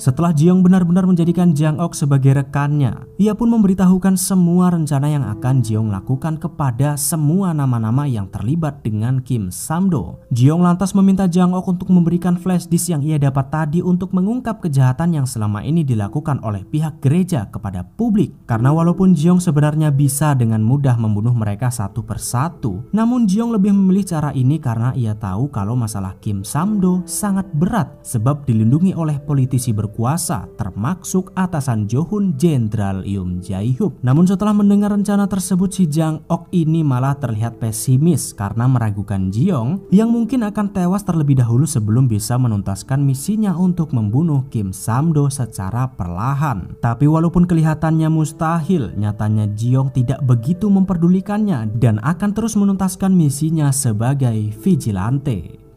계란으로 바위치다 죽는 놈 하나쯤 나오는 것 어떻게 생각해? 차질 없이 해줘. Dan keesokan harinya di kantor kepolisian saat Profesor Lee hendak masuk ke dalam ruangan, tiba-tiba ia mendapati kalau di dalam ruangannya sudah ada Nam Yoon-gil, orang yang menggantikan Jo-hun, yang ternyata saat itu ia ingin mengetahui apa yang ia bicarakan dengan Jo-hun saat duduk berdua di ruangan tersebut. Namun belum sempat Profesor Lee menjawab, tiba-tiba Ji-young yang hendak mengerjakan tugasnya seperti biasa pun mampir di saat mereka sedang berbicara. Dan ketika Nam Yoon-gil ini melihat Ji-young, entah kenapa dia tahu kalau Jo-hun waktu lalu bertanya tentang siapa-siapa saja murid yang saat ini ada di bawah bimbingan Profesor Lee. Yang sepertinya Nam Yoon-gil ini juga tahu kalau Kim Ji-young adalah sang vigilante yang selama ini mereka cari-cari.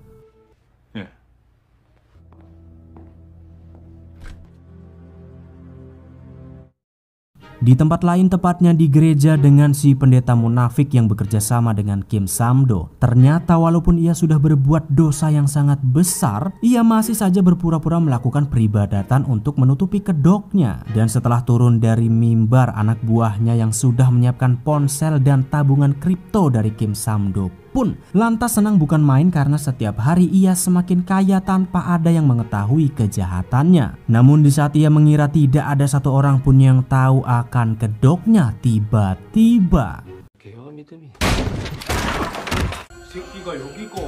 yaps, ternyata Ji-young yang sudah sangat murka dan enek dengan kejahatan sang pendeta langsung mengeksekusinya tanpa ampun sedikit pun. Dengan membabi buta, Ji-young meluapkan semua emosinya dan membunuh dua orang pengawal si pendeta tersebut. Hingga pada akhirnya saat si pendeta ini mencoba kabur, Ji-young yang sudah sangat murka lantas langsung mengeksekusinya untuk membuat peringatan kepada Kim Sam-do kalau sang vigilante sudah tahu akan kejahatannya dan akan memburu mereka semua. 범죄자의 비참한 말로를 보고 해라 하고. Dan keesokan harinya saat si pendeta sudah tewas, berita kematiannya pun membuat Kim Sam-do dan Jenderal Yoon Jae-hyuk sangat ketakutan karena sudah panik akan diburu si vigilante. Kim Sam-do lantas meminta Jenderal Yoon Jae-hyuk untuk tidak melakukan apa-apa selama 5 hari ke depan. Yang ternyata Kim Sam-do sendiri sudah berencana akan memburu semua orang yang hendak menjegalnya, termasuk Jo-hun, Miss Choi, dan juga vigilante sendiri. 당했으면 그 다음 목표는 우리인 거 몰라? 딱 5일만 제가 다 작살내겠습니다. Di sisi lain, Jang-ok yang sudah menjadi rekan Ji-young dan diberi perintah untuk memberikan flash disk yang ia dapat kepada Miss Choi pun menepati janjinya pada hari itu. Namun tentu saat Miss Choi menerima semua bukti-bukti kejahatan gereja bersama Kim Sam-do. Waduh, berisik kalian bocil. Miss Choi pun bertanya-tanya kenapa Jang-ok bisa mendapatkan semua bukti-bukti tersebut. Dan tentu Miss Choi sepertinya sudah mencurigai kalau Jang-ok sebenarnya berpartner dengan sang vigilante. 비질란테를 아세요? 뭐 얘기가 그렇게 되나요? 독사 같은 새끼. Dan malam harinya sesuai perintah Jang-ok, Miss Choi pun menyiarkan acaranya yang untuk membongkar semua bukti-bukti kejahatan Kim Sam-do kepada publik. Dengan ribuan penonton yang saat itu menonton acaranya, termasuk semua orang yang terlibat dengan Kim Sam-do pun dibuat panik karena kejahatan mereka akan segera terbongkar. Namun saat baru saja Miss Choi hendak menyiarkan bukti-bukti tersebut, tiba-tiba si Jo-hun yang entah datang dari mana menghentikan siarannya. 뭐 하는 겁니까? 신목사 파일 출처가 어딥니까? 그게 얼마나 위험하고 무서운 사람. Dan rupa-rupanya Jo-hun datang menghentikan siaran Miss Choi tidak lain dan tidak bukan untuk menyelamatkan nyawanya. Karena sebelum kesana Jo-hun mengetahui kalau tangan Kim Sam-do yang bernama Bang sedang menuju ke tempat Miss Choi untuk membunuhnya. Setelah berhasil menghentikan siarannya, Jo-hun lantas memperingati Miss Choi untuk segera berhenti menyiarkan apapun tentang vigilante. Selain karena dia tidak suka, jika diteruskan mungkin nyawa Miss Choi benar-benar akan terancam. Namun walaupun Miss Choi sudah diberi peringatan dan tahu betul kalau akan ada banyak sekali orang-orang yang akan memburunya karena mencoba menguak kejahatan Kim Sam-do, Miss Choi tetap saja kekeh dan tidak peduli dengan peringatan Jo-hun. 상황을 악화시키고 얼마나 위험하고. 난 계속 비질란테를 도울 겁니다. 최미라 씨, 당신 구학까지 불러왔는데도. Dan karena Miss Choi tetap ngeyel, Jo-hun yang sudah kesal pun lantas meninggalkannya seorang diri karena sudah tidak bisa berbuat apa-apa lagi kepadanya. Namun saat Jo-hun baru saja hendak pergi dari sana, tiba-tiba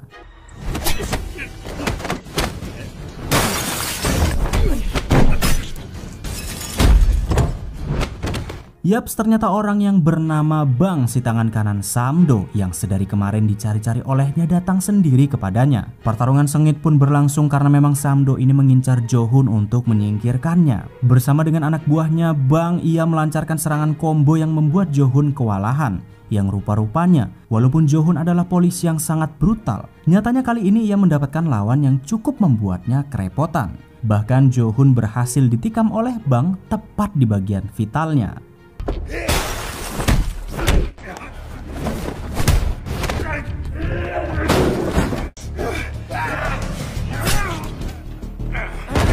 Namun setelah Jo-hun ditikam berkali-kali oleh Bang, di mana yang seharusnya manusia biasa pasti sudah akan tewas dengan semua tikaman itu, nyatanya Jo-hun masih tetap bisa berdiri kokoh dan tetap bisa melawan sampai-sampai membuat Bang dan anak buahnya tidak percaya dengan Jo-hun yang benar-benar seperti monster.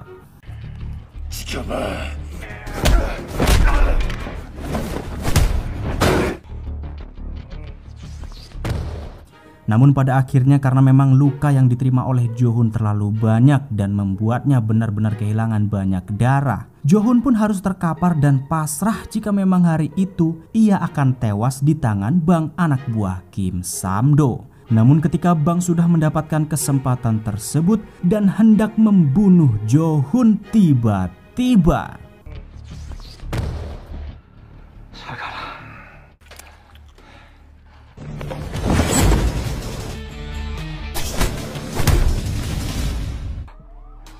다시 만나자고. 비질란테.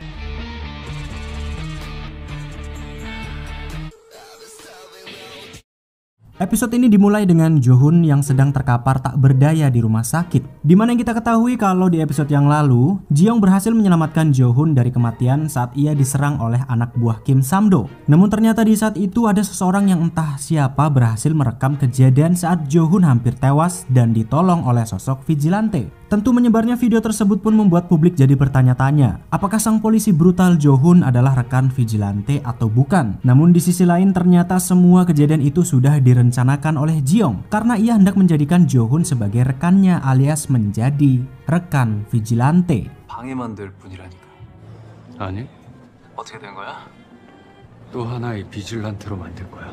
도와준 것으로 알려졌습니다. 퇴근하려고. Sementara itu setelah gagal membunuh Jo-hun, Kim Sam-do yang sangat murka pun lantas memarahi anak buahnya, Bang, karena menganggapnya tidak becus menjalankan tugas. Namun tidak seperti anak buah lainnya, ketika ia mendengar Kim Sam-do memaki dirinya, Bang pun dengan tegas memintanya untuk menjaga cangkemnya, karena jika ia berani memakinya sekali lagi, maka Bang tidak akan segan-segan untuk membunuh Kim Sam-do. 뭐 이 새끼야? 내가 지금 기분이 조금 안 좋은데 더 야마돌기 하면 회장님부터 찾아가려니까. Dan di saat Kim Sam-do sedang cekcok dengan anak buahnya, Bang, ternyata di tempat penyimpanan aset judinya yakni koin kripto atau koin QQ, terjadi sebuah insiden yang ternyata Ji-young sudah berhasil menemukan tempat tersebut dan mencuri semua koin QQ milik Kim Sam-do.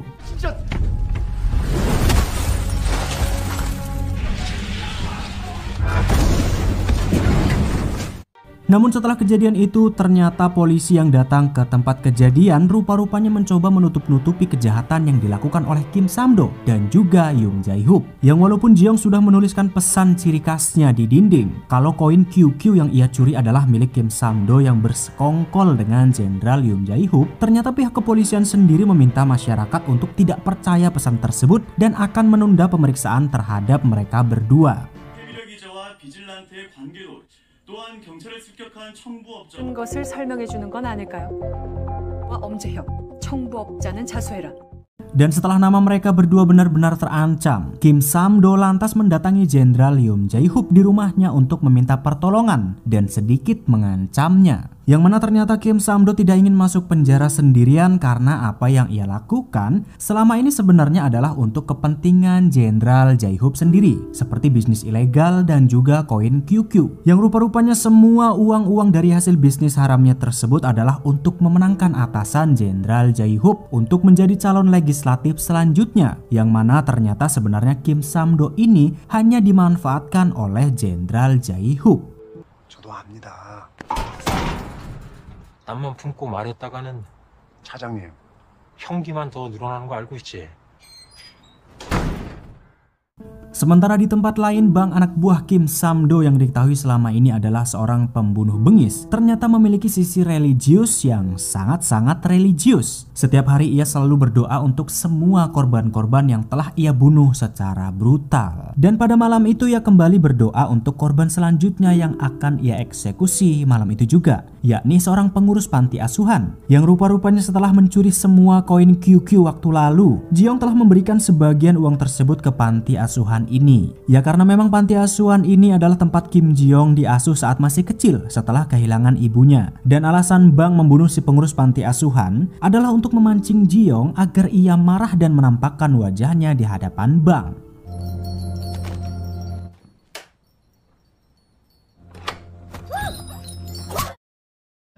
살인 사건이 일어났습니다. 그러나 이번에는 평생 화제가 된 바 있는데요. Dan setelah emosinya terpancing, Ji-young yang sangat gelisah ingin segera membunuh Bang pun lantas meminta Jang-ok untuk melindungi Miss Choi karena ia tahu kalau mungkin saja Miss Choi akan menjadi target selanjutnya. Namun di saat Ji-young sedang berbicara dengan Jang-ok, ternyata sahabatnya Min Sun-wook mendengar pembicaraan mereka dan sepertinya ia mulai curiga dengan gelagat Kim Ji-young. 일단 최미라를 지켜봐줘. 죄 없는 사람들이 더 죽기 전에 내가 먼저 움직여야겠어. Tidak menunggu lama setelah memprediksi Miss Choi akan menjadi target selanjutnya, ternyata semua anak buah Kim Sam-do sudah berangkat ke tempat Miss Choi untuk menangkapnya. Miss Choi sendiri yang mengetahui kedatangan mereka dari CCTV, lantas memasang kamera di setiap sudut ruangan agar bisa menyiarkannya secara live. 싹 다 뒤져! 네, 지금 스크립트 하고 있어. 헐, 이거 뭐야? 완전 실제 상황입니다. Dan setelah siaran tersebut berhasil ditayangkan, selain masyarakat umum yang menonton, ternyata pihak kepolisian sendiri yakni Nam Yoon-gil yang mengetahui kejadian itu pun langsung menuju ke lokasi Miss Choi. Namun tidak berselang lama saat Miss Choi sudah ketahuan dan berhasil tertangkap, tiba-tiba Jang-ok pun sudah datang terlebih dahulu daripada Nam Yoon-gil dan sudah membabat habis seluruh anak buah Kim Sam-do.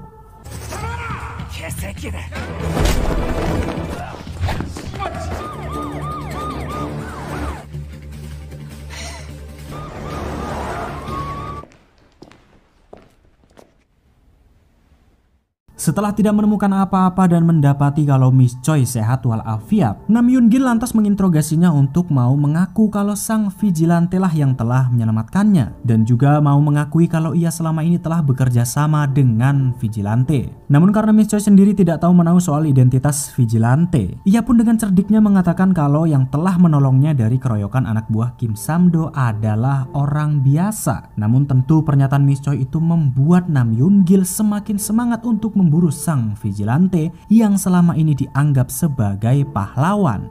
그게 비질란테로 보였나요? 비질란테는 제가 곧 잡을 겁니다. Setelah lepas dari interogasi, Miss Choi yang hendak rehat sejenak lantas pulang ke rumah dan menuju bak mandinya untuk membersihkan semua bolot-bolot dan daki yang belum dibersihkan selama berhari-hari. Sambil berendam, Miss Choi lantas mulai cekikikan ketawa nggak jelas karena mengingat kejadian saat Jang-ok menolongnya. Yang ternyata saat Jang-ok berhasil membabat habis anak buah Kim Sam-do, ia pun memberi pesan agar lain kali jika Miss Choi sedang dalam masalah jangan coba-coba melawan dan lari saja. karena perbuatan gegabahnya itu sangat menyulitkan vigilante yang asli. Namun ketika Miss Choi sedang asik berendam dan kegirangan bukan main karena ternyata sang vigilante selama ini memperhatikan dirinya, tiba-tiba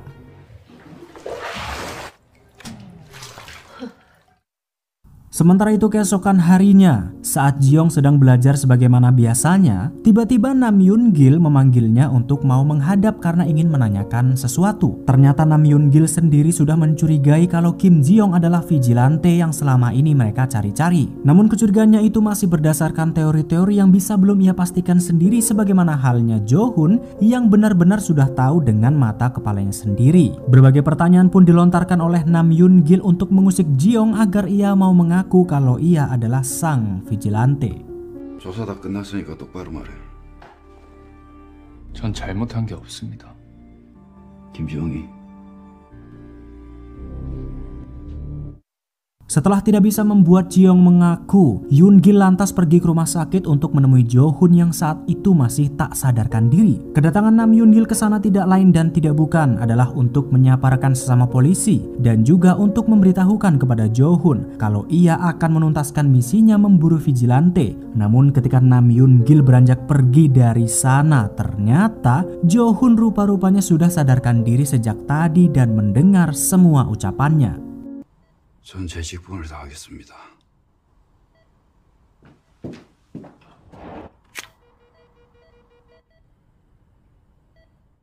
Namun di siang harinya saat Jiyoung sedang berada di luar dengan Jang Ok, ternyata Nam Yoon Gil sendiri kembali ke universitas untuk menggeledah semua barang-barang yang ada di kantor Profesor Lee. Rupa-rupanya Nam Yoon Gil telah mendapatkan bukti-bukti kalau vigilante memang seorang polisi yang kemungkinan adalah Jiyoung. Bukti-bukti itu ia dapat karena Jiyoung tidak sengaja meninggalkan jejak saat waktu lalu mencairkan uang dari koin QQ untuk ia berikan kepada panti asuhan. Namun entah kenapa ketika jejaknya sudah diketahui, Jiyoung nyatanya masih tetap saja santuy dan membiarkan Nam Yoon Gil untuk terus mencari-cari informasi di universitas. 와서 이준혁 교수님 컴퓨터 다 떼고 있어.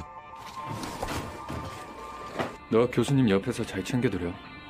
Dan ternyata alasan Jiyoung tetap santuy walaupun jejaknya sudah ketahuan adalah karena rupa-rupanya semua ini sudah disetting sedemikian rupa olehnya. Ternyata Jiyoung sengaja mencairkan koin QQ di kantor kepolisian agar Nam Yoon Gil bisa melacaknya. Namun bukan melacak dirinya, tetapi Jiyoung sudah mengerahkan Yoon Gil untuk menangkap Jenderal Yoon Jae-hoop yang bersekongkol dengan Kim Sam-do. Karena waktu lalu rupa-rupanya Jiyoung mencairkan koin QQ itu di kantor Yoon Jae-hoop. Dan di saat itu juga Jiyoung tidak sengaja menemukan ponsel sekali pakai miliknya yang untuk menghubungi Kim Sam-do. Dan karena Nam Yoon Gil sudah termakan jebakan Jiyoung, akhirnya Jenderal Yoon Jae-hoop pun dijadikan tersangka dengan semua bukti-bukti yang sudah ia dapatkan.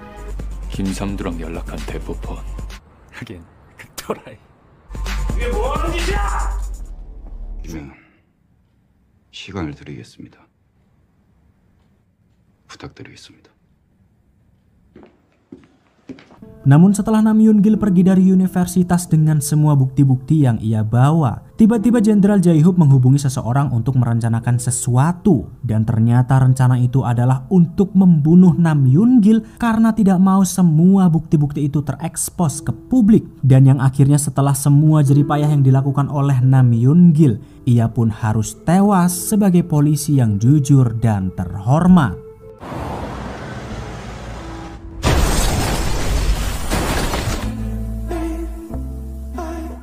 Setelah Yoon Gil tewas, Jo Hoon yang saat itu sudah keluar dari rumah sakit pun menemui Jiyoung untuk kembali memperingatinya. Jiyoung yang tidak bisa mengelak lantas hanya bisa mengatakan kalau dia tidak ada niatan sama sekali untuk membuat Nam Yoon Gil celaka. Karena sebenarnya yang ia lakukan hanyalah untuk membongkar kedok Jenderal Yoon Jae-hoop yang bersekongkol dengan Kim Sam-do. Namun setelah mendengar penjelasan Jiyoung bukannya marah, Jo Hoon malah lebih khawatir jika Jiyoung tewas sia-sia karena tidak mau mendengarkan ucapan untuk berhenti menjadi vigilante. 바위에 갖다 박은 계란도 있단 걸. 죽을 뿐이야 가짜없이. 그들을 보내주지. 세상은 관심도 없고 알 길도 없어. Namun ternyata sikap dingin Jo-hun kepada Ji-young yang sepertinya sangat peduli kepadanya nyatanya tidak membuat Ji-young berpikir untuk berhenti menjadi vigilante. Ia malah semakin membulatkan tekadnya untuk memburu semua penjahat dengan caranya sendiri, termasuk akan memburu komplotan Yeon Jae-hoop dan juga Kim Sam-do. Dimana tentu Jo-hun pun tidak bisa menghentikan tindakan Ji-young itu karena ia yang belum bisa membuktikan kepadanya kalau keadilan itu memang benar-benar ada. Karena sesuai janjinya waktu lalu, jika Jo-hun bisa membuktikan keadilan itu kepadanya, maka Ji-young akan berhenti menjadi vigilante dan akan menjadi polisi yang baik sesuai keinginannya. 지금 죽이십시오. 정의?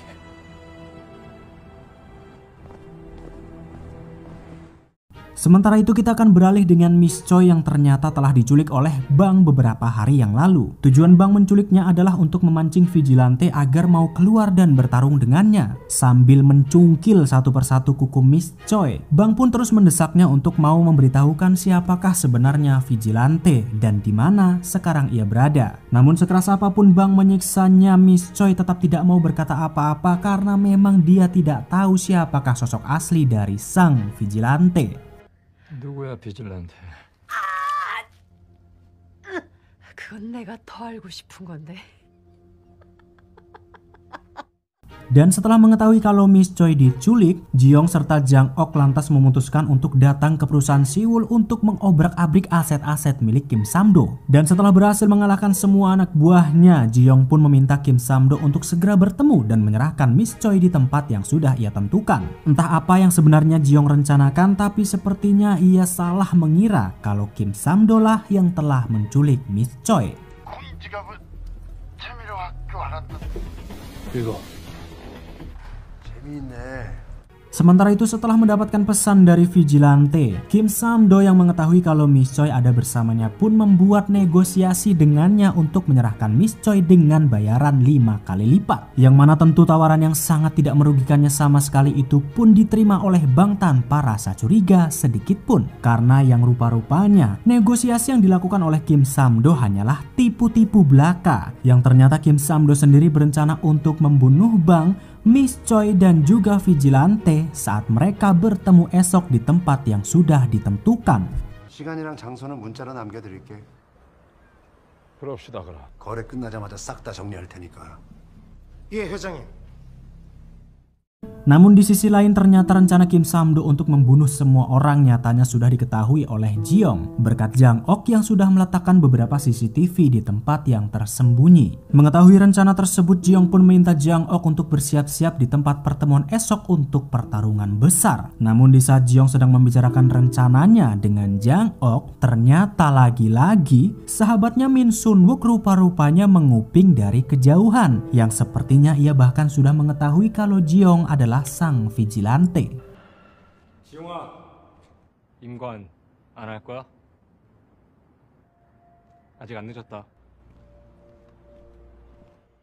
Dan keesokan harinya tibalah saat hari pertemuan di tempat yang sudah ditentukan, yakni di Stadion Piala Dunia untuk menyelamatkan Miss Choi. Dan karena tidak ingin kehilangan jejak vigilante, Kim Sam-do pun memerintahkan anak buahnya untuk membajak area kontrol CCTV di sekitar stadion untuk mencari Ji-young. Namun begitu malam tiba ternyata ada banyak sekali sosok vigilante yang datang menuju ke stadion itu. Yang rupa-rupanya Ji-young sudah merencanakan semua ini karena pada hari itu sedang diadakan sebuah festival sebelum hari H Piala Dunia. Dan Ji-young juga tahu kalau masyarakat Korea seluruhnya akan mengenakan jubah vigilante untuk merayakan festival tersebut yang pastinya akan membuat bingung Kim Sam-do dan juga Bang. 이 새끼 이거 생각보다 귀엽네. 새끼가 이게. 약속을 했으면 지켜야지. 그냥 가.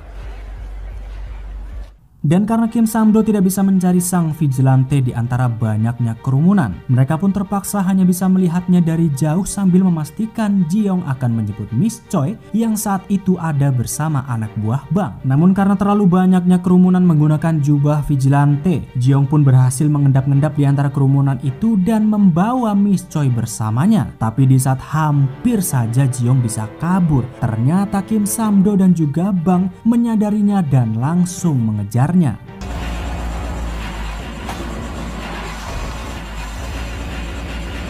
야, 삼두야! Sementara Jang Ok berusaha mengalihkan perhatian Kim Sam-do dengan melawan puluhan anak buahnya, Ji-young yang berhasil keluar dari dalam stadion pun segera meminta Miss Choi untuk merekamnya dan menyiarkan langsung rekaman itu agar semua orang tahu kalau sang vigilante sedang berada di stadion dan melawan Kim Sam-do beserta antek-anteknya. 얼마 전 경찰을 습격했던 2인조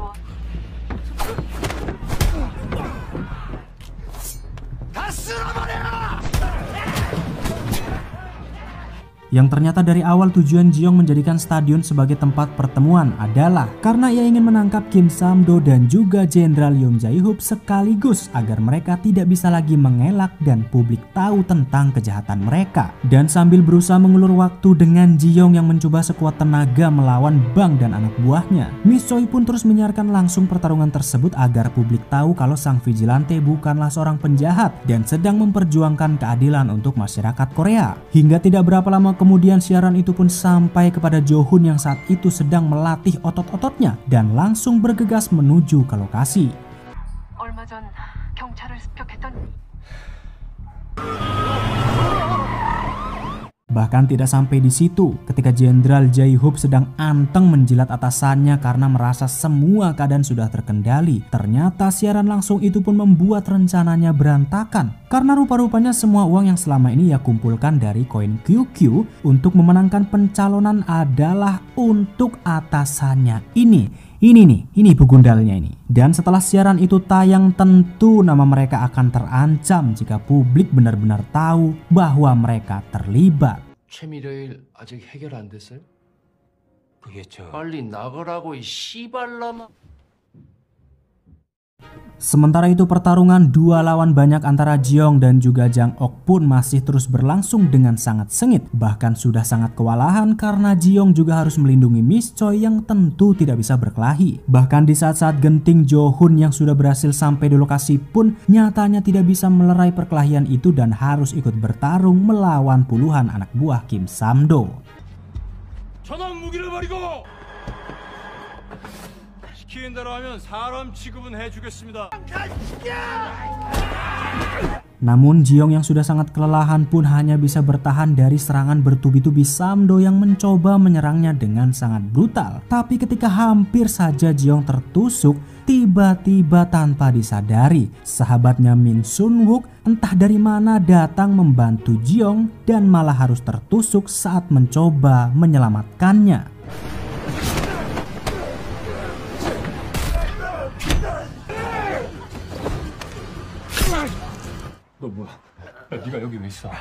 Tidak tahu harus berbuat apa lagi dengan keadaan Min Sun-wook yang sudah kritis, Ji-young pun meminta Miss Choi untuk segera membawanya ke rumah sakit agar nyawanya bisa tertolong. Karena saat itu ia harus segera kabur sebab polisi sudah tiba di lokasi dan mungkin ia akan tertangkap. Namun setelah Min Sun-wook benar-benar mengetahui kalau sahabatnya Ji-young adalah vigilante, nyatanya ia tidak menyesal walaupun harus mati dan ia bahkan mempercayai apa yang Ji-young lakukan adalah semata-mata untuk keadilan yang sama-sama mereka yakini. Dan karena polisi sudah mengepung tempat itu tanpa membuang-buang waktu, Ji-young pun terpaksa meninggalkan Min Sun-wook dalam keadaan kritis dan berusaha kabur sembari mengejar Kim Sam-do yang saat itu sudah kabur terlebih dahulu.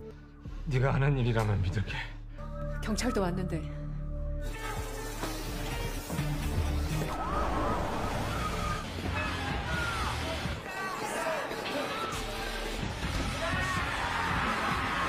Dan setelah berhasil kabur, Ji-young, Bang, Kim Sam-do, serta Jo-hun, mereka lantas melanjutkan pertarungan 2 lawan 2 untuk mengakhiri kejar-kejaran. Sementara itu Jang Ok berjaga-jaga di pintu luar seorang diri agar para anak buah Kim Sam-do tidak mengganggu pertarungan mereka. Namun di saat pertarungan sudah hampir berakhir, tiba-tiba Jenderal Luknut Yoon Jae-hoop datang dengan sepucuk pistolnya layaknya seorang pecundang dan berusaha membunuh mereka semua sekaligus. 너희들은 밖을 나갈 자격이 없는 새끼들이야. 어?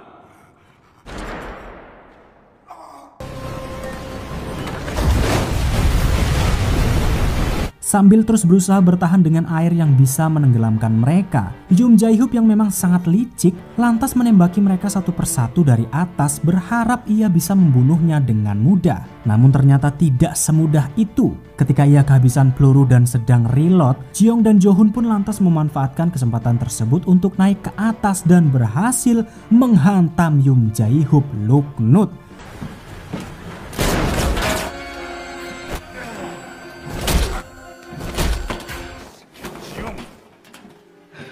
Dan setelah berhasil membuat babak belur Yoon Jae-hyuk, Jiyoung yang masih sangat murka pun harus dihentikan oleh Jo-hun karena semua sudah selesai dan ia akan mengambil alih dan menepati janjinya untuk menghukum Jenderal Jae-hyuk. Jo-hun lantas meminta Jiyoung untuk segera berhenti menjadi vigilante dan menyerahkan diri karena waktu lalu dia sudah berjanji akan nurut kepada Jo-hun jika semuanya sudah selesai. Namun ketika mengira semua sudah tuntas, ternyata Bang yang masih hidup malah kembali menyerang dan memberi kesempatan kepada Jae-hyuk yang saat itu sudah terkapar untuk menggapai pistolnya dan berhasil menembak mereka semua.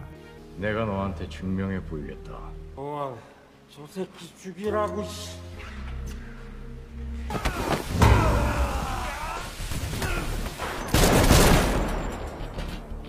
Dan setelah tidak tahu diuntung karena nyawanya masih diampuni, Jo-hun yang juga sangat murka dengan atasannya itu pun segera menghampirinya dan menghajarnya habis-habisan agar ia tidak bisa bergerak lagi. Sementara itu Jiyoung yang sudah sangat kritis nyatanya masih harus berusaha sekuat tenaga untuk menghentikan Bang yang saat itu masih berusaha untuk membunuhnya. Dan pada akhirnya ketika misi sudah selesai, Jiyoung dan juga Jo-hun yang sudah sangat sekarat pun harus terkapar dengan semua pertarungan yang sangat melelahkan.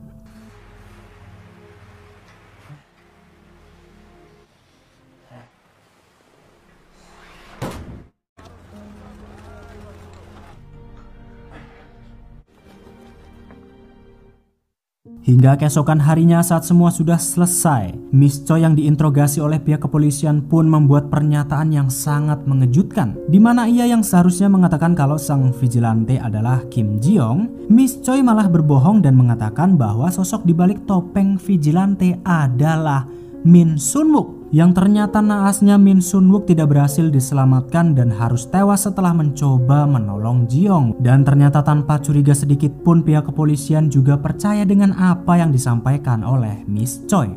나쁜 놈들 잡고 싶어하는 마음은 한패였다. 이번 현장에서 사망한 민선욱 학생이요. Sementara itu Jang-ok yang berhasil selamat dan mengetahui kalau Miss Choi tetap menutupi identitas Jiyoung, ia pun jadi merasa lega karena mereka masih bisa beraksi memberantas para penjahat yang masih berkeliaran di luar sana. Karena ternyata walaupun Kim Sam-do sudah ditangkap, nyatanya Jang-ok masih mengkhawatirkan kalau usahanya selama ini ternyata tidak mampu membuat atasannya ikut terseret dalam kasus tersebut. Karena sepertinya misi awal Jang-ok adalah untuk menyeret atasannya keluar dan bisa dihukum atas semua kejahatan dengan seadil-adilnya. Namun siapakah sosok atasan yang dimaksud oleh Jang-ok masih belum diketahui. 법망을 피해가겠지. 김삼도 수준의 증거로는.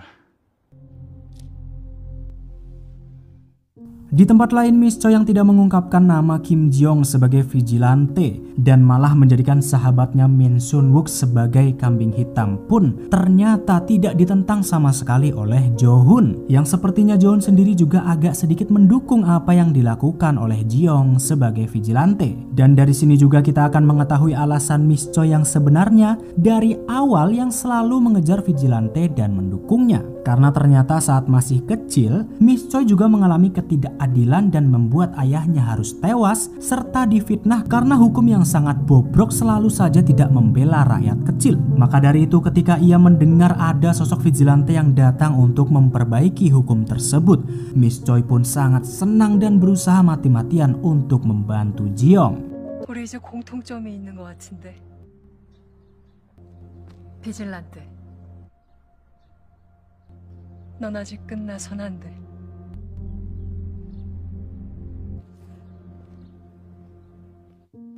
Namun setelah Jiong berhasil menuntaskan misinya dan mengungkap kejahatan yang didalangi oleh pihak kepolisian, ternyata pihak kepolisian sendiri tidak kapok dan masih membuat pernyataan palsu untuk menutupi borok mereka. Di mana Yoon Jae-hoop yang benar-benar sudah ketahuan bekerja sama dengan Kim Sam-do malah dibuat seolah-olah dia hanyalah korban berita hoax karena disangkut pautkan dengan kejahatan Kim Sam-do dengan alasan bukti yang tidak jelas. Tidak hanya di situ, polisi juga membuat Jiong semakin murka karena mereka malah memberi gelar kepada Yoon Jae-hoop sebab disangkakan telah ikut berusaha melawan kejahatan sampai detik terakhir dan bukan sebagai penjahat itu sendiri. Walah ladu sing nengen digendi kok bobrok kabeh.